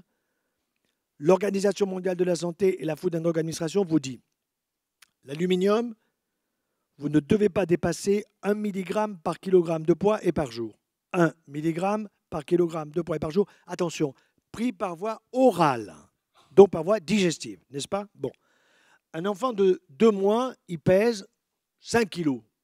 Plutôt moins que plus, mais 5 kg. Ça veut dire que si cet enfant pèse 5 kg et qu'il a 2 mois, il peut prendre 5 mg d'aluminium par voie digestive. Pourquoi cette dose-là? Parce que la science a démontré que quand vous prenez votre aluminium par voie digestive, il y a un risque de passage dans le sang par la barrière hémato-intestinale, hémato le sang, intestin l'intestin, qui est entre 0,1 et 1%. Et il ne faut pas que ça dépasse ce 1%. Ça veut dire quoi? Ça veut dire que si je prends la barre haute, le 1% des 5 mg que je donne par voie orale à ce bébé, il ne doit pas y avoir de passage qui dépasse 0,05 mg. C'est clair? Eh bien, la dose qu'on lui donne avec un seul vaccin, dès la première dose hexavalente, c'est déjà 0,60 à 0,82. Donc, ce n'est pas possible. Je l'ai expliqué très clairement à la conseillère d'État quand je suis passé devant la chambre disciplinaire du Conseil de l'ordre national, où tout le monde m'avait radié avant même d'être jugé. Les médias, tous, j'en ai pris plein la tête. Mais je reste joyeux 24 heures sur 24. Croyez-moi. C'est ce que j'ai dit à la dame, à la présidente du Conseil d'État qui était là pour présider et à mes collègues. J'aurais dit, écoutez bien, je leur ai fait la démonstration. Ils ont lu toutes les pièces que je leur ai données et le jugement a été extrêmement clair. 1, j'ai le droit de parole. Et 2, je n'ai jamais été contre les vaccins. Ça, c'est clair. Alors, qu'est-ce qui se passe? Je vais être très clair. le conseil, le président du Conseil national de l'ordre, il n'a pas supporté le jugement de sa propre chambre disciplinaire. De sa propre chambre disciplinaire. Il se pourvoit en cassation pour casser le jugement. Eh bien, si la loi le permet, pas de problème. On verra. On verra ce qui va se passer. Je ne peux pas le savoir parce que pour l'instant, ce sont des avocats qui travaillent entre eux. Je n'en sais rien, donc je n'ai pas la réponse. Mais c'est vous dire que tout ça, c'est quoi? C'est qu'en réalité, il y a des pressions considérables. Je les connais, ces pressions, sur le bout des doigts, pas du petit doigt, de tous les doigts. Et ces pressions, ce sont des pressions d'ordre économique. J'étais, il n'y a pas très longtemps, à un mariage, comme vous tous, d'un neveu. Bon. Et là, on me présente un des patrons d'un grand laboratoire français dont je ne peux pas citer le nom. Il vient vers moi, mais il s'occupe des vaccins. Il vient vers moi avec une bouteille, avec un verre de champagne à la main, et moi j'en avais aussi, et il me fait ça, comme si j'allais l'agresser. Il me présente qui il est. Eh ben, je lui dis, écoutez, je suis très content de vous rencontrer, mais on pourrait parler, asseyons-nous, prenons ce petit verre de champagne, et dites-moi, aux Philippines, il y a eu un problème, hein? Mais il n'en parlait pas. Ben oui, vous avez fait une vague de vaccination sur 700 000 enfants contre la dengue. Ceux qui ne l'avaient jamais eu l'ont chopé. Et il y en a qui ont perdu la vie. Au moins une soixantaine, vérifiez. Bon. Il me dit, m'en parlez pas, nous avons perdu 300 millions. Non, mais il ne m'a pas dit les 60 enfants qui n'ont pas vécu. Il m'a parlé de 300 millions. D'accord. Puis je lui ai parlé de l'aluminium. Ah, il m'a dit, mais moi, ce n'est pas mon boulot. Je dis, oui, parce que ce n'est pas votre boulot, parce que vous êtes un ingénieur qui construisait magnifiquement des usines. Chapeau. Mais vous n'êtes pas en contact, ou vous êtes en contact, on vous dit, vous appliquez ça, vous fabriquez ça. Et donc, ce qu'on vous fait fabriquer, ça a été normalement contrôlé par des médecins, par des experts. Voilà. Et je sais que l'aluminium, c'est moins cher que le phosphate de calcium. Bien sûr. Il m'a dit, ce n'est pas un problème de pognon. Ce n'est pas un problème de pognon, mais il y a des stocks énormes. Il y a des stocks énormes. Et l'aluminium, il n'a rien à faire dans votre corps. Rien à faire dans votre corps. Ça, c'est clair. Vous n'avez pas à avoir d'aluminium dans votre corps. La seule chose qu'on sait, c'est que quand vous le mettez là, vous en avez la moitié qui, dans les heures qui suivent, foutent le camp vers les reins. Insuffisance rénale, pas immédiate. Vers le foie, vers les os, pour obtenir ce qu'on appelle pas d'ostéoporose cet âge, mais de l'ostéomalacie, et vers le cerveau. Et quand ça rentre dans le cerveau, ça ne fout pas le camp. Mon collègue, le professeur Exley, en Angleterre, a fait des découvertes extrêmement importantes sur des Alzheimer, des Parkinson décédés, bien évidemment, parce qu'on ne peut pas faire des prélèvements dans le cerveau. Et qu'est-ce qu'il a trouvé? Des excès d'aluminium. Je suis désolé, c'est comme ça. Donc, il n'est pas question que moi, en tant que médecin, je puisse prescrire des choses comme ça à des bambins de 2 mois qui passent 5 kilos. Donc, je vous dis, d'ici peu de temps, nous sommes le 12 ou le 13 octobre, d'ici la 14. Oui, pardon. D'ici la fin octobre, le problème, je ne dis pas qu'il sera résolu, parce que nous allons recevoir des missiles. Hein. Je m'y attends. Hein. J'aurai des missiles. Mais pas de problème. Quand vous êtes dans le domaine scientifique, on ne se laissera pas faire. Question suivante. Je voudrais vous remercier déjà pour la qualité de votre conférence. Merci. Et je voulais vous interpeller sur la pilule contraceptive. Sur la pilule. Oui. Donc vous avez écrit un livre sur la pilule Oui. et sur les dangers de la pilule que je n'ai malheureusement pas lu, donc je ne pourrais pas me prononcer là-dessus. Mais je voulais vous poser une question sur l'intérêt ou les effets indésirables de la pilule quand elle est prescrite dans certaines maladies telles que l'endométriose. D'accord. Alors, ce n'est pas tout à fait exactement la pilule, mais vous avez raison, c'est un traitement hormonal dans l'endométriose. Le problème, c'est que l'endométriose, on a beaucoup cherché pour en connaître les causes. On est parti d'abord dans le domaine génétique parce qu'on s'est rendu compte que la maman pouvait avoir eu de l'endométriose, que la fille a de l'endométriose, mais curieusement, la grand-mère n'a pas eu d'endométriose. L'endométriose, ça n'existait pas du temps de nos arrière-grand-mères et de nos grand-mères. Vous me direz, on ne faisait pas le diagnostic, on n'avait pas l'IRM pour le faire. Ça, c'est évident. Bon, cependant, on n'avait pas de gynécologue ou de spécialiste qui avait parlé de ces maladies. Bon. L'endométriose, d'où ça vient? C'est un problème mécanique. Qu'est-ce que c'est qu'un problème mécanique?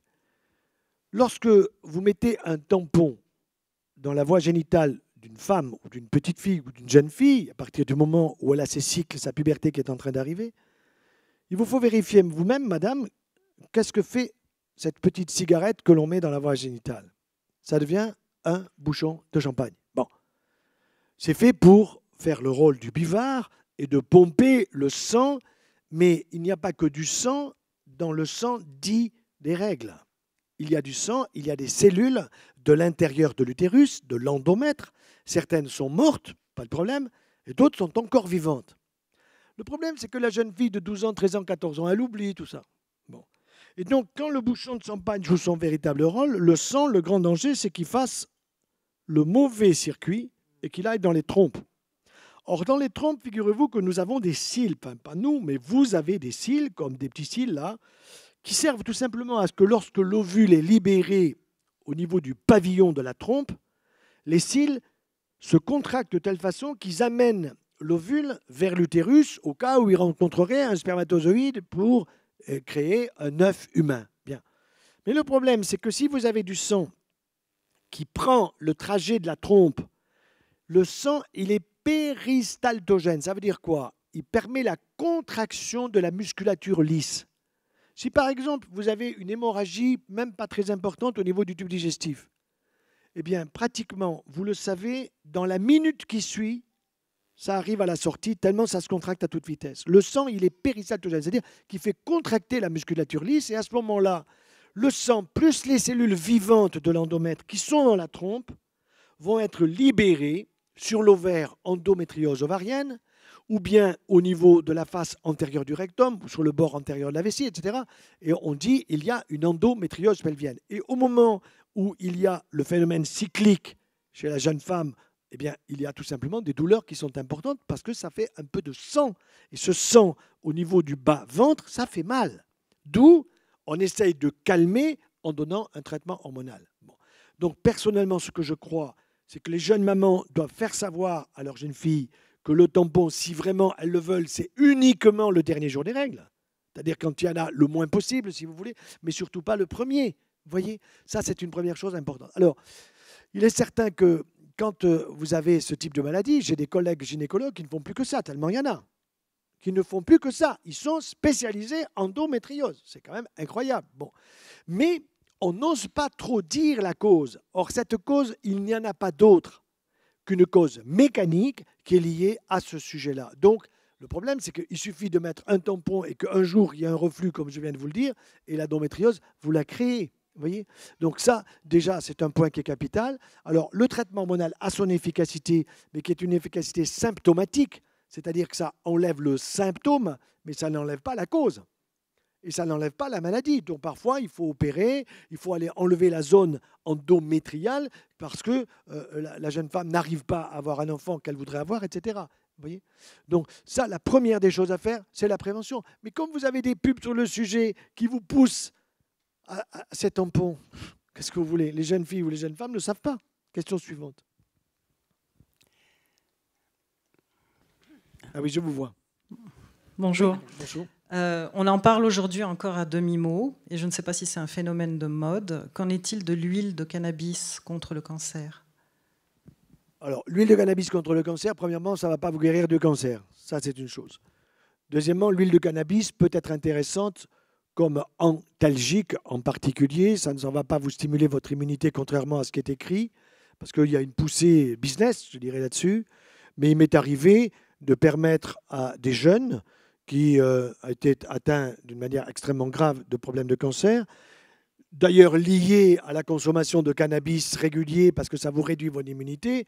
Quand vous ne pouvez plus rien faire et que la fin de vie arrive, ben vous n'allez pas lui enlever sa cigarette, son joint, qui va le calmer et qui va lui permettre de passer peut-être un bon moment plutôt que de dire je suis totalement opposé à ce qu'il consomme cela.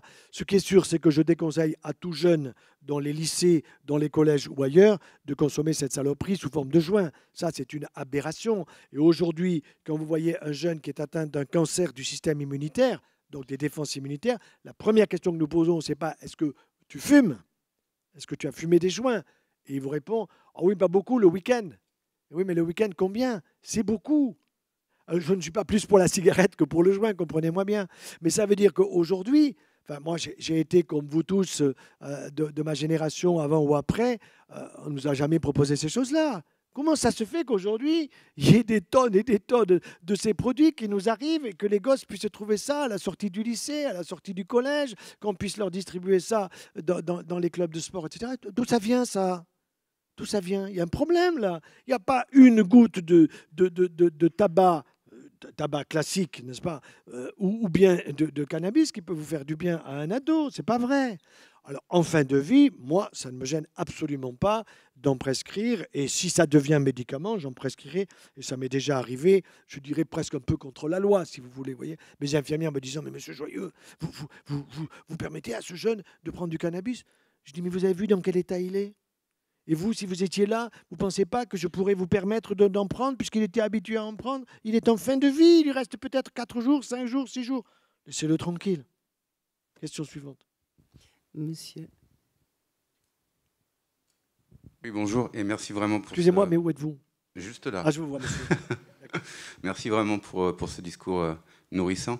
Je souhaitais avoir votre avis, en fait, sur le jeûne. Le jeûne. Tout à fait. Avec un accent circonflexe, très bien. Exactement. Alors, je vous dis tout de suite, c'est très important, votre question. Et elle est très, très souvent posée, mais il faut bien distinguer les différents jeûnes. Nous sommes aujourd'hui dimanche. Imaginons que mardi, je dois subir une chimiothérapie, admettons. Bon. Eh bien, aujourd'hui dimanche, demain lundi, mardi et mercredi, au moins sur 4 jours, je vais jeûner avec quoi? Je vais quand même prendre des aliments et des calories, des minéraux. Je vais prendre un extracteur de jus, fruits frais de saison, si possible bio, et de légumes frais de saison, et je vais faire mon petit mixage. Bon, et je vais me régaler parce que j'aime ceci, j'aime cela. Bon, donc ça, c'est un jeûne parce que je veux bien supporter la chimiothérapie, dont je sais qu'elle m'est utile pour ma maladie. Bon, deuxième chose, vous avez un monsieur ou une dame qui est manifestement en surpoids. Bon, et qu'on a évalué son indice de masse grasse, etc. Et on s'est rendu compte qu'il fallait effectivement que ça baisse. Et là, il va falloir l'aider à jeûner. Mais si vous commencez à présenter le jeûne d'une manière négative, très dangereux. Première chose, il faut faire un bilan. Il faut faire un bilan pour voir les enzymes du foie, l'état rénal, l'état immunologique dont je parlais tout à l'heure, etc. Bien interroger le patient, lui faire une prise de sang et puis lui dire, voilà, je ne vais pas vous mettre en état de jeûne au sens où ça risquerait de résonner en lui d'une manière trop négative, mais je vais essayer de vous faire manger mieux et meilleur pour perdre ce poids en trop que vous savez être malsain pour vous. Alors, on va analyser comment vous vous alimentez. Et à partir de l'analyse de son alimentation, on va faire ce qu'on pourrait appeler un transfert. Vous voyez? Bon, vous prenez du Coca-Cola, bon, d'accord. Alors, écoutez, si vous prenez avec le sucre, vous allez passer à du light. Vous voyez? Dans un premier temps, je ne vais pas lui interdire parce qu'il n'y arrivera pas. Je vais aller doucement, je vais aller progressivement. Produits laitiers, bon, il vous faut un verre de lait pour vous endormir le soir. Sans ça, vous ne dormez pas. Moi, je vais vous donner mieux. Un carré de chocolat, ça vous dit, oh, j'adore le chocolat. Mais ça ne sera pas au lait, ça sera Oméga Choco. Oméga 3 marié avec du chocolat, c'est tout simplement la graine de lin mariée avec le chocolat. Et sur ma table de nuit, je vous le dis, sur celle de mon épouse aussi, il y a 2 demi-carrés de chocolat. Voilà. Et quand je ne m'endors pas, je prends un demi-carré, je le mets à la gencive et la joue, et parfois, le lendemain matin, il y a l'autre demi-carré. Donc, je me suis endormi. Oui. Et c'est beaucoup mieux que d'aller prendre des somnifères, bon, qui en fait, en plus, quand vous sortez d'un sommeil somniférien, vous sortez d'un sommeil anesthésique, vous êtes à moitié dans le coltard, quoi. Alors qu'un sommeil doit être réparateur. Bon, je continue sur le jeûne. Le gars, il est sportif. Bon, il est sportif. J'ai vu récemment un monsieur, c'était du côté de Valence, il fait 300 ou 400 km en vélo par semaine. Bon, alors, il me dit, moi, je jeûne. Bon, vous prenez quoi? Alors, il se gave de pâtes quand il part, mais en réalité, il jeûne de bonnes choses. Vous voyez? Je dis, mais prenez des fruits quand vous partez. Vous ne faites pas la course. Il ne fait pas la course. Il se régale de faire du vélo. Très bien. Prenez des fruits. Ayez, avant de partir, une bonne consommation, non pas de sucre fin, mais de sucre qui soit de sucre rapide, mais de sucre plutôt qui soit des sucres complexes, de telle façon à ce que vous ayez une bonne réserve hépatique. Tout ça, je vais expliquer. En plus, il se gavait de Coca-Cola. Je dis non, monsieur, pas Coca-Cola. Prenez de la flotte parce que vous allez beaucoup transpirer et donc effectivement, il vous faudra boire. Mettez dedans peut-être du miel. Vous voyez, je vais changer, mais je ne vais pas y aller d'une manière trop radicale. Parce que si on y va d'une manière trop radicale, la personne, elle vous écoute, très bien, et en sortant, elle dit j'y arriverai jamais. Vous voyez, On est négatif sur soi-même. On est tous comme ça. Bon. Donc ça veut dire qu'il faut le faire progressivement. Il faut suivre la personne. Et là, il y a des coachs, il y a des nutritionnistes, il y a des gens de très grande qualité. Malheureusement, les médecins n'ont pas le temps. Pourquoi? Parce qu'une consultation de médecin, c'est 23 ou 24 euros.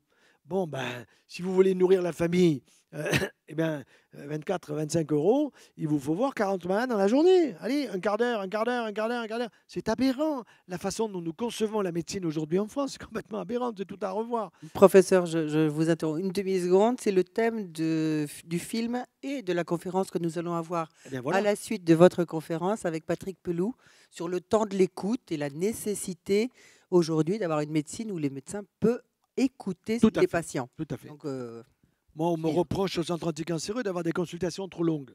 Le directeur. Je dis, mais si c'était ta femme ou ta grand-mère. Ah, alors là, il est d'accord, là. Oui. Pour la femme ou la grand-mère, là, il est d'accord. Ben, les autres, c'est pareil. Hein. Question suivante. Bonjour, Bonjour. merci beaucoup. Avec plaisir. Et ma question, c'est autour des maladies de la thyroïde, Oui. dont l'hypothyroïdie. Est-ce qu'il y a des conseils de prévention pour éviter les cachetons, comme vous dites?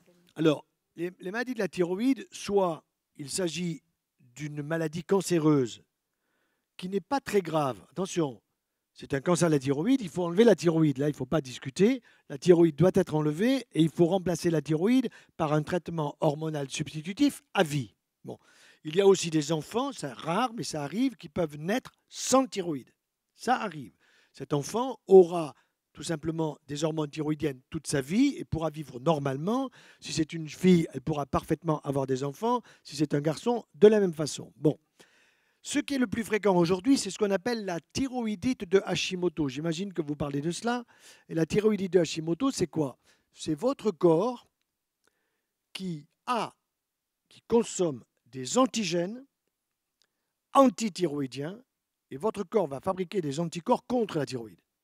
C'est-à-dire que c'est votre corps qui va détruire la thyroïde. Donc il y a un problème. Si vous prenez par exemple le cas du soja, et je suis très fort sur le problème du soja au sens où il faut vraiment que les gens le sachent. Vous avez un produit dans le soja, je parle de chez nous en Europe, en Occident, aux États-Unis, c'est la même chose, qui s'appelle la goitrine. Le mot goitre, c'est quoi? C'est une grosse thyroïde. Et quand vous avez une grosse thyroïde, soit c'est lié à une hyperthyroïdie, c'est-à-dire trop d'hormones thyroïdiennes qui vous rend stressé, angoissé, vous pleurez pour rien, vous êtes agressif, etc. Soit à l'inverse, c'est une hypothyroïdie et vous êtes gelé, vous vous mettez toujours contre le radiateur, vous n'avez plus d'idéation, vous êtes fatigué, etc., etc. Et là, on vous fait un dosage de l'hormone thyroïdienne qui s'appelle la T4, parce que c'est la quatrième, il y en a plusieurs, et l'autre qui est la TSH, celle qui est fabriquée au niveau de la base du cerveau pour stimuler notre thyroïde. D'accord? Bon. Alors, dans ces cas-là, on dose aussi des anticorps antithyroïdiens et on voit qu'ils sont au plafond. Les anticorps antithyroïdiens, normalement, on les a à des doses normales, très très faibles. Et quand vous avez 1000 ou 2000 d'anticorps thyroïdiens, eh bien, la prise de sang vous dit vous avez des anticorps qui sont en train de détruire votre thyroïde. Il faut la mettre au repos. Et mettre au repos votre thyroïde, ça veut dire prendre un traitement hormonal substitutif, vous la remplacer, mais un certain temps. C'est-à-dire que de 3 mois en 3 mois, de 6 mois en 6 mois, vous repérez que votre taux d'anticorps baisse. Et à ce moment-là, si vous aviez une dose à 120 pour remplacer toute votre thyroïde, eh bien vous allez baisser de 25 en 25. Si vous étiez à 100, vous passez à 75, 75 à 50, de 50 à 25, de 25 à 0, en une année, parfois en une année et demie. Ça se fait progressivement. Mais ce qu'on a fait passer dans la tête de beaucoup de médecins, malheureusement, de mes confrères, c'est qu'on leur a dit c'est à vie. Qui a fait passer ça? Qui? Les labos. Vous comprenez? Totalement abusif. Totalement abusif. Par contre, encore une fois, si on vous a enlevé la thyroïde, j'ai encore vu récemment une jeune femme qui ne voulait pas se faire opérer, qui avait un cancer thyroïdien parce qu'elle était soprano. Bon, et qu'elle avait peur que le chirurgien lui abîme les cordes vocales, évidemment. Bon, j'ai eu un de mes collègues à Paris que je connais bien, je lui ai dit, sais-tu qu'elle est soprano? Il me dit, oui, je sais, mais ne t'inquiète pas, je sais qu'il le fera très bien, il l'a fait, elle n'a pas perdu un nanogramme de sa voix, mais on a enlevé sa thyroïde, il fallait le faire. Bon, et elle a un traitement pas antithyroïdien, un traitement hormonal substitutif à vie, et elle est guérie, elle sera guérie à vie, mais il faut passer par là. Question suivante. Madame. Madame avec le bébé. Oui. Quel âge il a ce bébé? 2 mois et demi. Vous l'allaitez? Oui. Bon. Sinon, c'est le mari qui doit l'allaiter. Hein. Bon. Allez-y, je vous écoute. Je vous remercie tout d'abord pour votre intervention. Merci Avec plaisir. beaucoup. Et mes questions vont concerner les vaccins. Si vous me permettez, je vais les dire, je vais vous les dire tout de suite. Alors, dans les 11 vaccins obligatoires, lesquels sont importants et à partir de quel âge est-ce qu'ils sont sans aluminium? Très bonne question. À partir du moment où vous allaitez l'enfant, et si vous le faites, comme je vous ai dit, je vous conseille franchement le 6 mois intégral plus une année matin et soir avant de partir au travail et au retour du travail, je vous dis là, il est couvert minimum 1 an et demi. Mais à partir de 11-12 mois, il n'y a aucun danger de le vacciner contre ROR, rougeole, oreillon, rubéole. En sachant qu'un enfant ne doit jamais être vacciné quand il est fatigué. C'est-à-dire, vous ne le vaccinez jamais en fin de trimestre. Ils sont fatigués, ils n'ont pas dormi, il y avait l'école, ils sont stressés par le maître, la maîtresse, etc. Vous le vaccinez pendant les vacances. C'est là le bon moment. Vous voyez, un enfant fatigué ne doit pas être vacciné. Il faut attendre qu'il ait retrouvé un bon état, à la fois psychologique et de santé. Donc, ROR, c'est 11-12 mois. Là, vous suivez la loi. Vous voyez. Pour les autres, quand ils auront supprimé l'aluminium, nous verrons. Donc, pour l'instant, ROR, il n'y a pas d'aluminium. Okay. Vous ne risquez rien. Il n'y a pas d'aluminium. Mais comprenez bien une chose. Si jamais votre enfant fait à 10 mois, 11 mois une rougeole, c'était autrefois ce qu'on appelait la première maladie de l'enfance. Et l'enfant, moi j'ai fait une rougeole, vous avez dû faire une rougeole, eh bien, nous avons été vaccinés à vie par la rougeole. On a fait la rougeole, vacciné à vie. Par contre, en vaccinant le bébé à 11 ou 12 mois, vous le vaccinez pour 20 ans. Ça veut dire qu'à 21 ans, vous dites « Hé petit », il ne faut pas lui dire « Hé petit », il faut qu'on te revaccine. Oui, mais j'ai un carnet de vaccination, tu m'as vacciné, j'en ai pas besoin, etc. Et oui, parce que le vaccin ne dure pas plus de 20 ans. Voyez. Alors peut-être trouvera-t-on des vaccins plus efficaces. Il faut savoir qu'aujourd'hui, il y a des recherches très importantes, écoutez bien, sur des vaccins sans adjuvant. Sur un vaccin contre la coqueluche qui sera un patch. Ce vaccin a déjà été utilisé en Suisse pour des rappels. Et d'après les premiers résultats, j'ai vu ça d'assez près, ça a l'air de bien marcher. Donc il n'y a même pas besoin de piquer, ça sera un patch, ça sera absorbé sous la peau et vous serez vacciné contre la coqueluche. Bon, coqueluche, j'ai fait ma coqueluche, vous avez fait votre coqueluche, etc. Mais c'est vrai qu'une coqueluche chez une personne âgée, c'est pas terrible, hein, parce que ça l'épuise de tousser sans arrêt, etc. Vous avez une deuxième question, madame? Oui. Et les enfants qui ont déjà été vaccinés, oui. Ces 11 vaccins ou peut-être un petit peu moins, est-ce qu'il a un moyen, une possibilité d'éviter, de réduire les effets indésirables pour plus tard, oui, par un comportement alimentaire ou autre? Tout à fait. Nous allons l'écrire justement prochainement, ça. L'enfant qui a été vacciné et qui a reçu l'aluminium. Bon, vous n'allez pas lui enlever l'aluminium avec un tire-bouchon, ce n'est pas possible. Par contre, vous avez ce qu'on appelle un chélateur qui est possible. Un chélateur, ça veut dire quelque chose un produit qui va attraper l'aluminium et qui fait qu'il va être uriné. Ça s'appelle le silicium. Pour le silicium, la quantité à mettre pour l'enfant, c'est, je dirais, 2 gouttes au compte-gouttes. Au compte-gouttes, 2 gouttes par année. Exemple, l'enfant a 1 an. 2 gouttes. Il a 2 ans, 4 gouttes. Il a 3 ans, etc. Et vous mettez ça dans son biberon, vous lui mettez ça dans sa soupe, vous lui mettez dans, peu m'importe, dans son alimentation. Et là, le silicium, il faut faire attention parce que vous avez, comme toujours, hein, vous avez des vrais siliciums et puis des faux siliciums. Oui, je voulais vous poser la question parce que vous m'étonnez. Silicium organique? Voilà. Ah, hein. Silicium organique, je vous conseille, vous allez sur Internet, vous allez sur Siliplante. Vous avez le G5, soit à partir des plantes Siliplante G5, soit le G5 pur. Il sera plus cher, le G5. Prenez le Siliplante, il n'y a pas de raison que l'enfant ait des allergies. Donc, Siliplante G5, très bien. Mais j'ai dit des gouttes, madame. Hein, il est petit. Par contre, bon, je vais vous faire une confidence. Moi, j'en prends. Non pas parce que j'ai été vacciné avec de l'aluminium, mais je me suis rendu compte que j'avais lu des papiers intéressants pour l'intérêt pour la cornée. La cornée, l'œil, d'accord? Et pour le cristallin. J'ai eu des lunettes à partir de 45 ans, d'accord? J'en ai 73. Depuis 1 an, j'avais mes lunettes là, mais il n'y a plus besoin. J'en ai plus besoin. Alors au début, je les gardais avec moi. Je me dis, en cas de pépin, pour y voir, ben, je lis les petites lettres, je lis les grandes lettres, je lis les moyennes lettres. Je n'en ai pas besoin. Ben, je pense que ça vient de là. Et donc, je suis sérieux. donc, et joyeux, et je prends mon silicium, mes 40 millilitres, mais là, attention, ce n'est pas au compte-gouttes. Hein. Je prends 40 millilitres par jour au petit-déj, je garde ça sous la langue pendant à peu près une minute et demie, et puis après j'avale, parce que vous avez une absorption sublinguale des oligo-éléments, vous voyez, qui est utile, et le silicium, par contre, est utile pour notre santé, et souvent nous en manquons. Probablement que j'en manquais. Question silicium suivante. organique, monsieur, au premier rang là. Après, j'ai pas vu. Monsieur qui est au premier. Voilà. Ah là, il est là. Bonjour monsieur. Bonjour professeur, merci pour cette conférence très intéressante.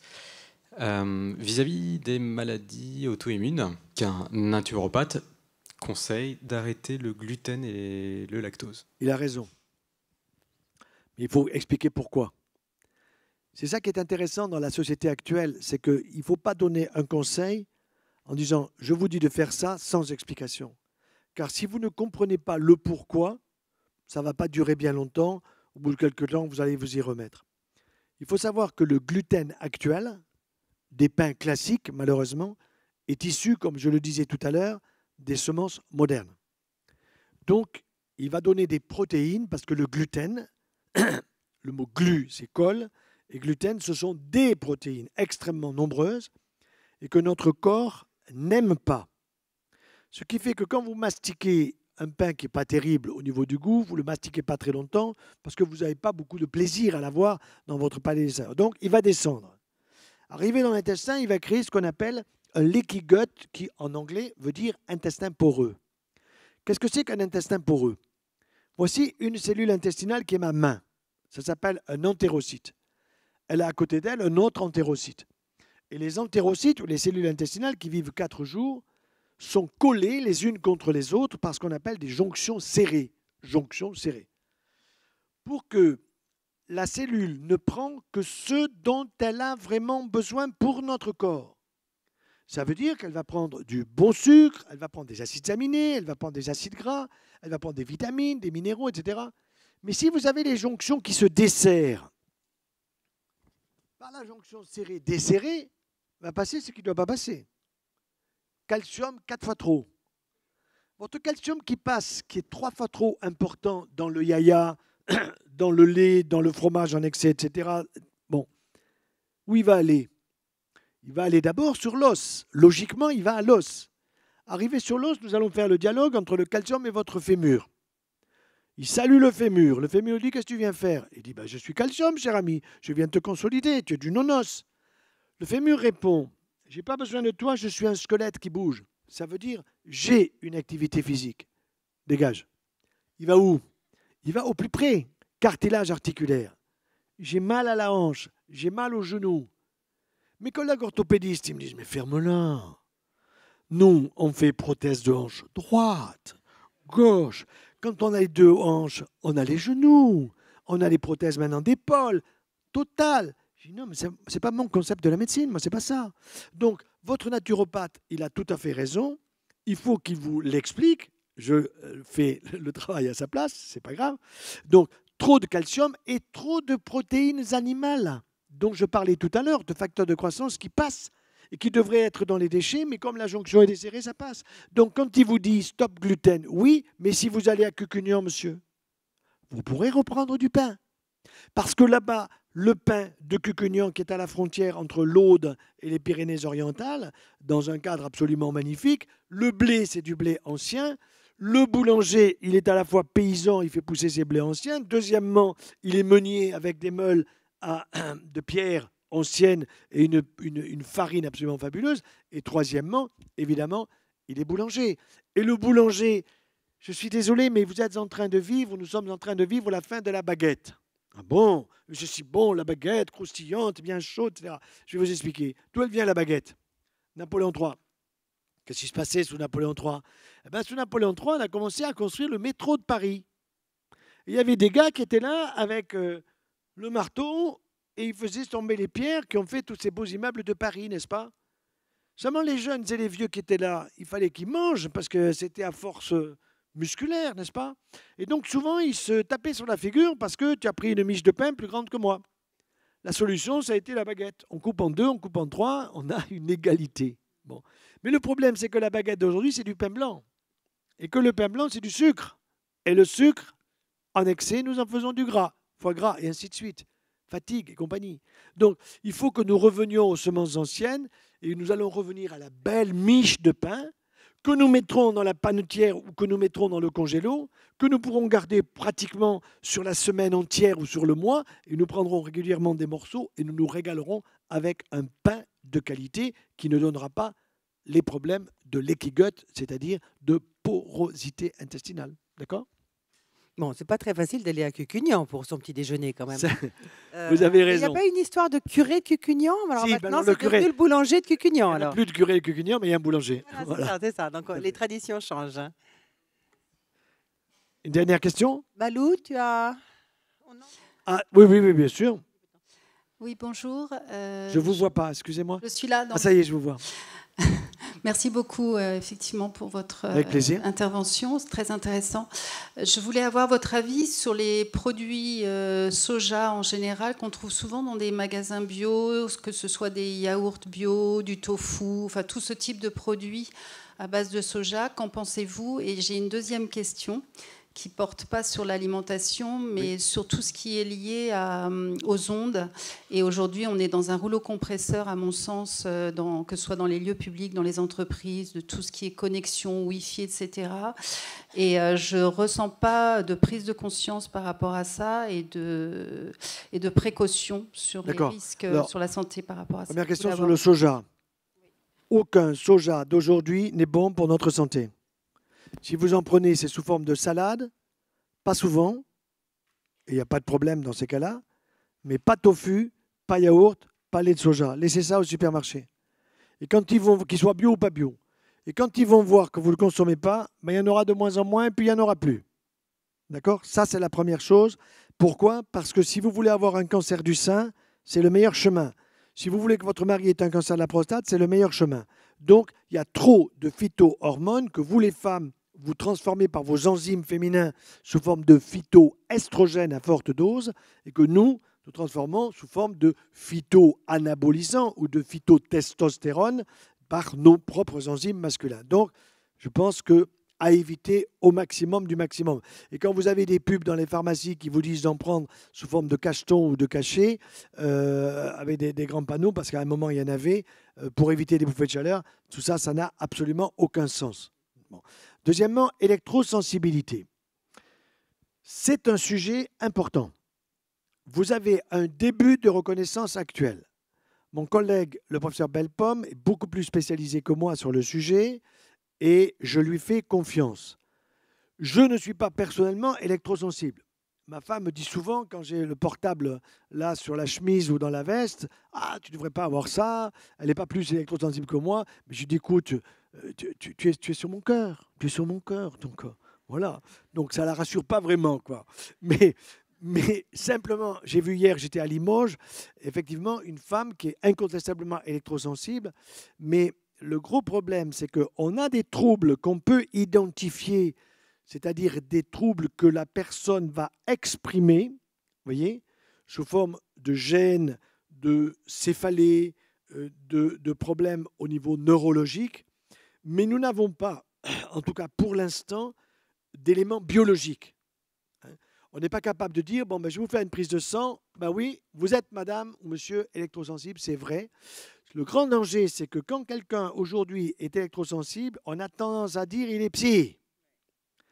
Méfiez-vous des psys. J'aime les psys parce que c'est eux qui doivent éviter les suicides. Quand vous êtes et vous pensez au suicide, il faut aller voir un psy. Là, il va vous donner des cachets pour faire dodo. Hein? Voilà. Là, c'est sûr, il faut dormir. Parce que celui qui pense au suicide, il est là en boucle. J'ai écrit un bouquin sur le suicide. Le titre du livre, c'est « Le suicide qui n'y a jamais pensé ». On y pense tous un jour ou l'autre quand on a un problème dépressif. Mais on ne le fait pas. On ne le fait pas. Ça veut dire il faut en parler. Celui qui l'exprime, il est sauvé. Celui qui ne l'exprime pas, attention, danger. C'est pour ça qu'il faut affronter le sujet en face. Il ne faut pas avoir peur de ce sujet-là.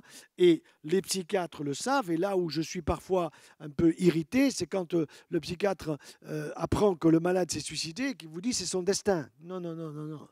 Ce n'est pas son destin. C'est que vous ne l'avez pas correctement dialogué avec lui, quoi. Hein? Écoutez. Vous ne l'avez pas écouté. C'est ça, c'est ça. Question suivante. Madame, Où ça?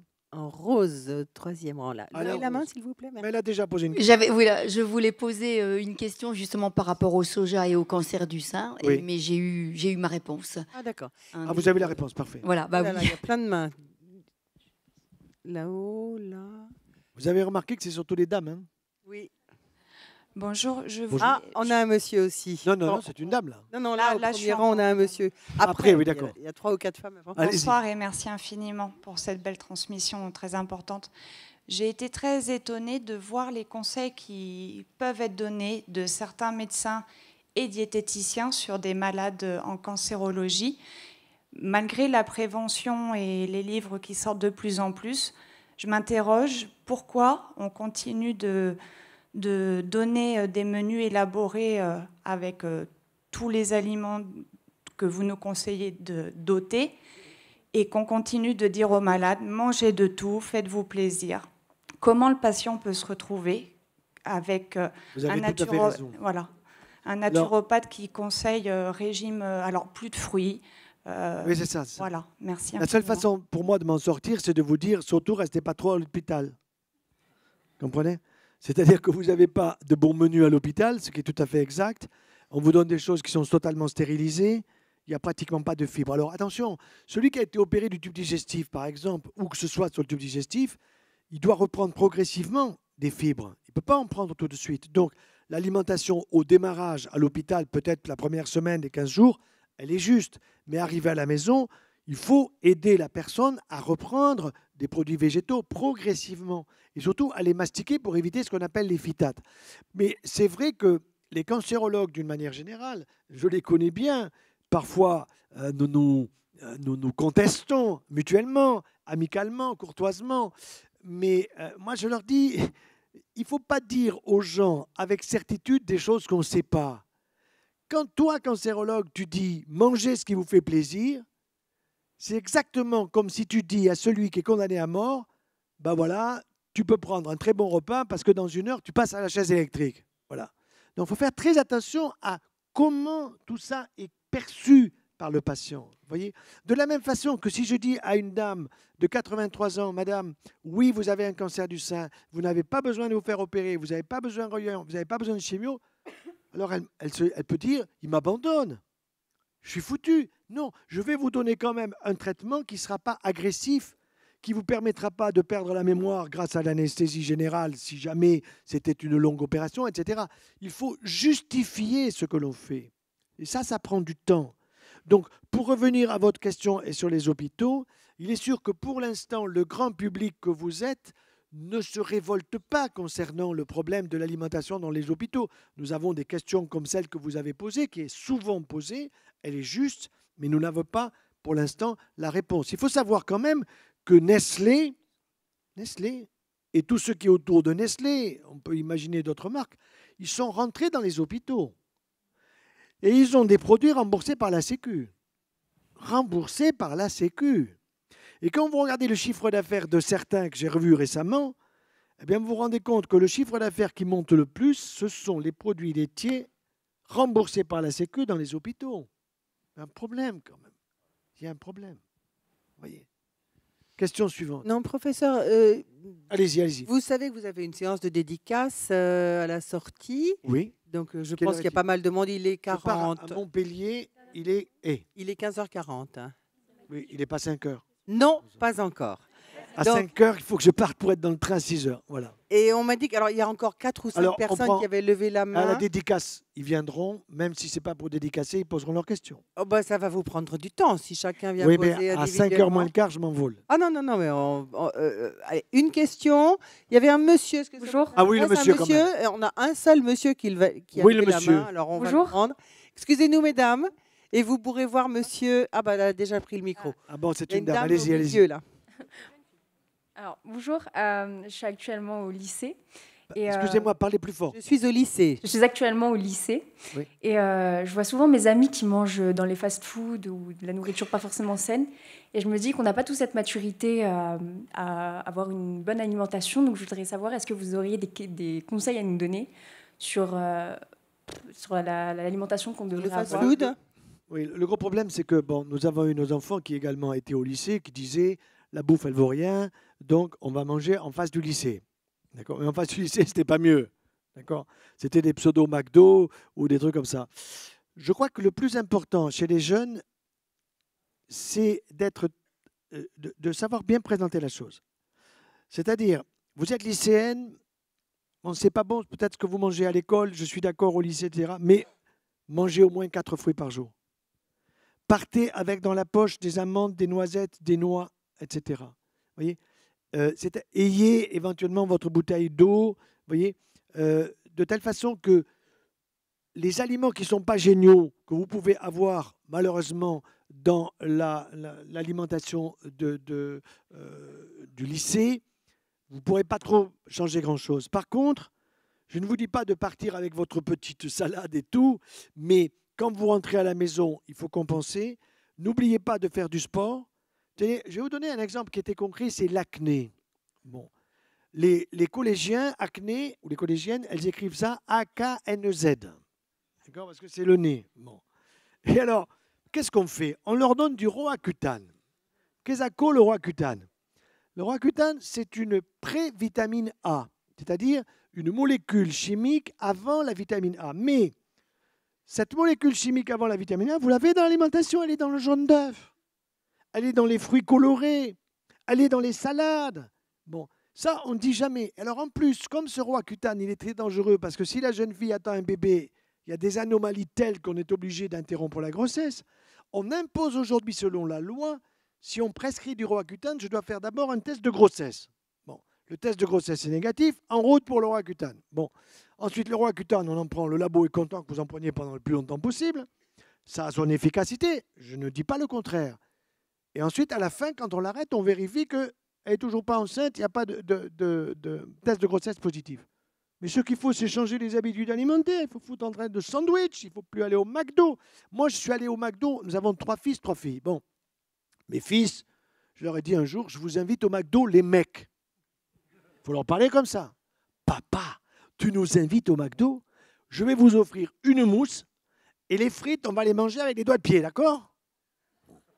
Bon, alors évidemment, on n'a pas mangé les frites avec les doigts de pied. Ce que je veux dire par là, c'est qu'il faut y aller au moins une fois dans la vie avec ses enfants pour leur expliquer que c'est la première et la dernière.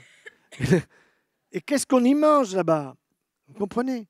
Bon, et alors en plus des Big Mac, un étage, 2 étages, 3 étages, enfin tout ça. Non, c'est aberrant. Vous ne trouverez pas ça à l'eau vive. Oui, c'est sûr. Certes, monsieur. Certes. Monsieur, ça va être la dernière question. Excusez-nous, madame. Monsieur. Alors, c'est également une question élémentaire. Tout à l'heure, vous parliez du poisson cuit à la vapeur. Ma question, que pensez-vous des fruits de mer crus et du poisson cru? Alors, attention à l'instinctothérapie, première chose.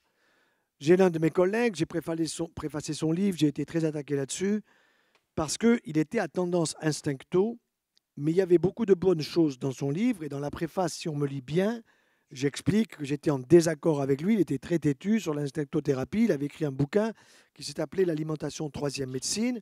Moi, je voulais qu'il s'appelle Alimentation première médecine, mais on s'est dit à l'époque, dans les années 92, on va se faire tuer par les collègues si jamais on dit première médecine. Bon, là où il était abusif, et il a d'ailleurs payé la facture, puisque malheureusement il est décédé, c'est qu'il disait de manger tout cru, et comme c'était un fin gourmet, et qu'il savait, comme il aimait beaucoup ce qu'on appelle les steaks tartares, c'est-à-dire la viande crue, il savait qu'il forçait son pancréas, et donc il prenait ce qu'il croyait être des enzymes pancréatiques pour protéger son pancréas. Manque de peau, c'était des préenzymes. Ça veut dire que quand il prenait ces 8 comprimés de préenzymes qu'il croyait être des enzymes, il stimulait son pancréas. Et un beau jour, il devait venir dîner à la maison parce que mon épouse était en train de le convaincre que la cuisson à la vapeur douce, c'était bon, c'était délicieux, que ça fondait dans le palais des saveurs, qu'on se régalait, etc. Et il commençait à accepter cela. Et qu'est-ce qui s'est passé? Un jour, il m'appelle, il me dit « Henri, il faut que tu m'opères. Qu'est-ce que tu as ?»« J'ai un cancer au foie. »« Tu as un cancer au foie? C'est pas possible. » J'arrive, je vois son dossier. Il y avait des métastases dans le foie, partout. Le pancréas n'était pas joli. On a fait un prélèvement sur les métastases d'un cancer du pancréas. Il est mort de ça. parce qu'il se l'est induit. Il a compris trop tard. Bon. Maintenant, je reviens sur votre question parce que c'était des fruits de mer crus, ainsi que les poissons. Bon, poissons, si vous voulez crus, marinés au minimum. Vous allez mettre du citron à fond la caisse, etc. et vous allez vous régaler. Mais pourquoi ne pas utiliser la vapeur douce? Parce que vos moules, elles vont s'ouvrir. Vous aurez l'eau qui sera là présente, et une partie de cette eau, vous pouvez la jeter parce que, effectivement, les métaux lourds de la mer, les pesticides et cochonneries qui sont dans la mer, avec la cuisson à la vapeur douce, vous les trouverez au fond du cuivapeur. Donc, vous allez vous régaler de consommer des moules. Si je prends les huîtres, les huîtres, elles sont bonnes, mais il y a des mois pour en consommer et d'autres pour ne point en consommer. Donc là aussi, il faut connaître le sujet. Bon. Il faut aussi savoir dans quel restaurant vous êtes, où est-ce que vous les achetez, comment vous les consommez, etc. etc. Bon. Donc, et puis vous n'allez pas vous engager à en prendre tous les jours. Bon. En admettant que vous preniez des métaux lourds ou que vous preniez des pesticides dans votre alimentation, ça nous arrive à tous, même quand on ne le veut pas. Vous avez un moyen pour les éliminer. Ces produits, métaux lourds et pesticides, nous les stockons sous la peau. C'est-à-dire dans le gras de notre peau, qui est plus ou moins important.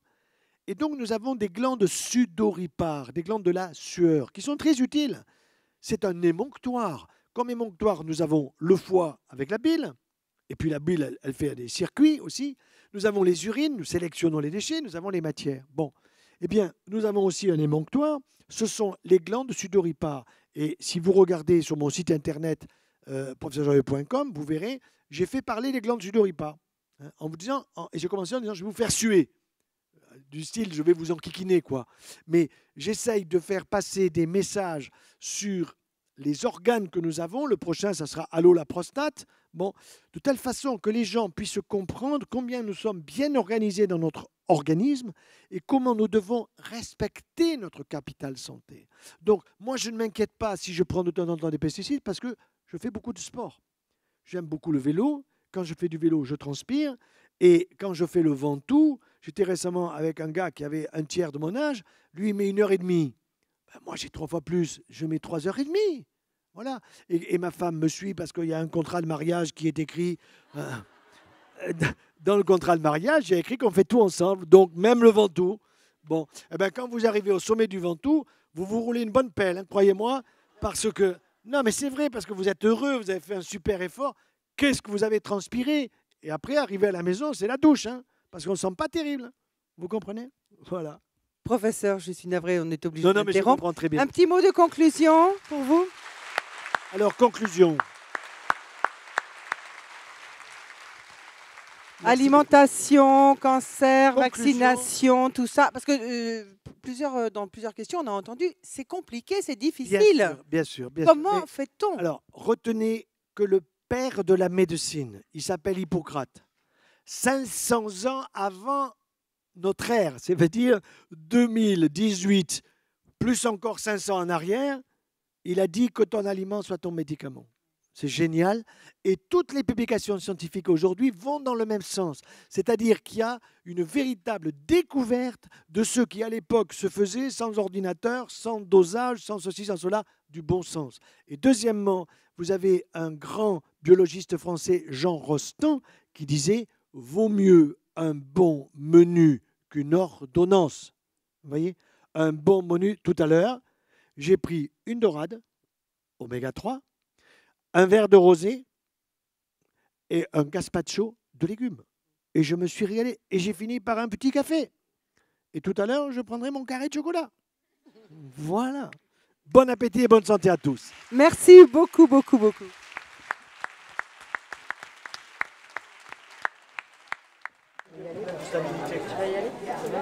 Ça va mieux. F-A-R-I-Z-A. Farisa. J'ai l'accent.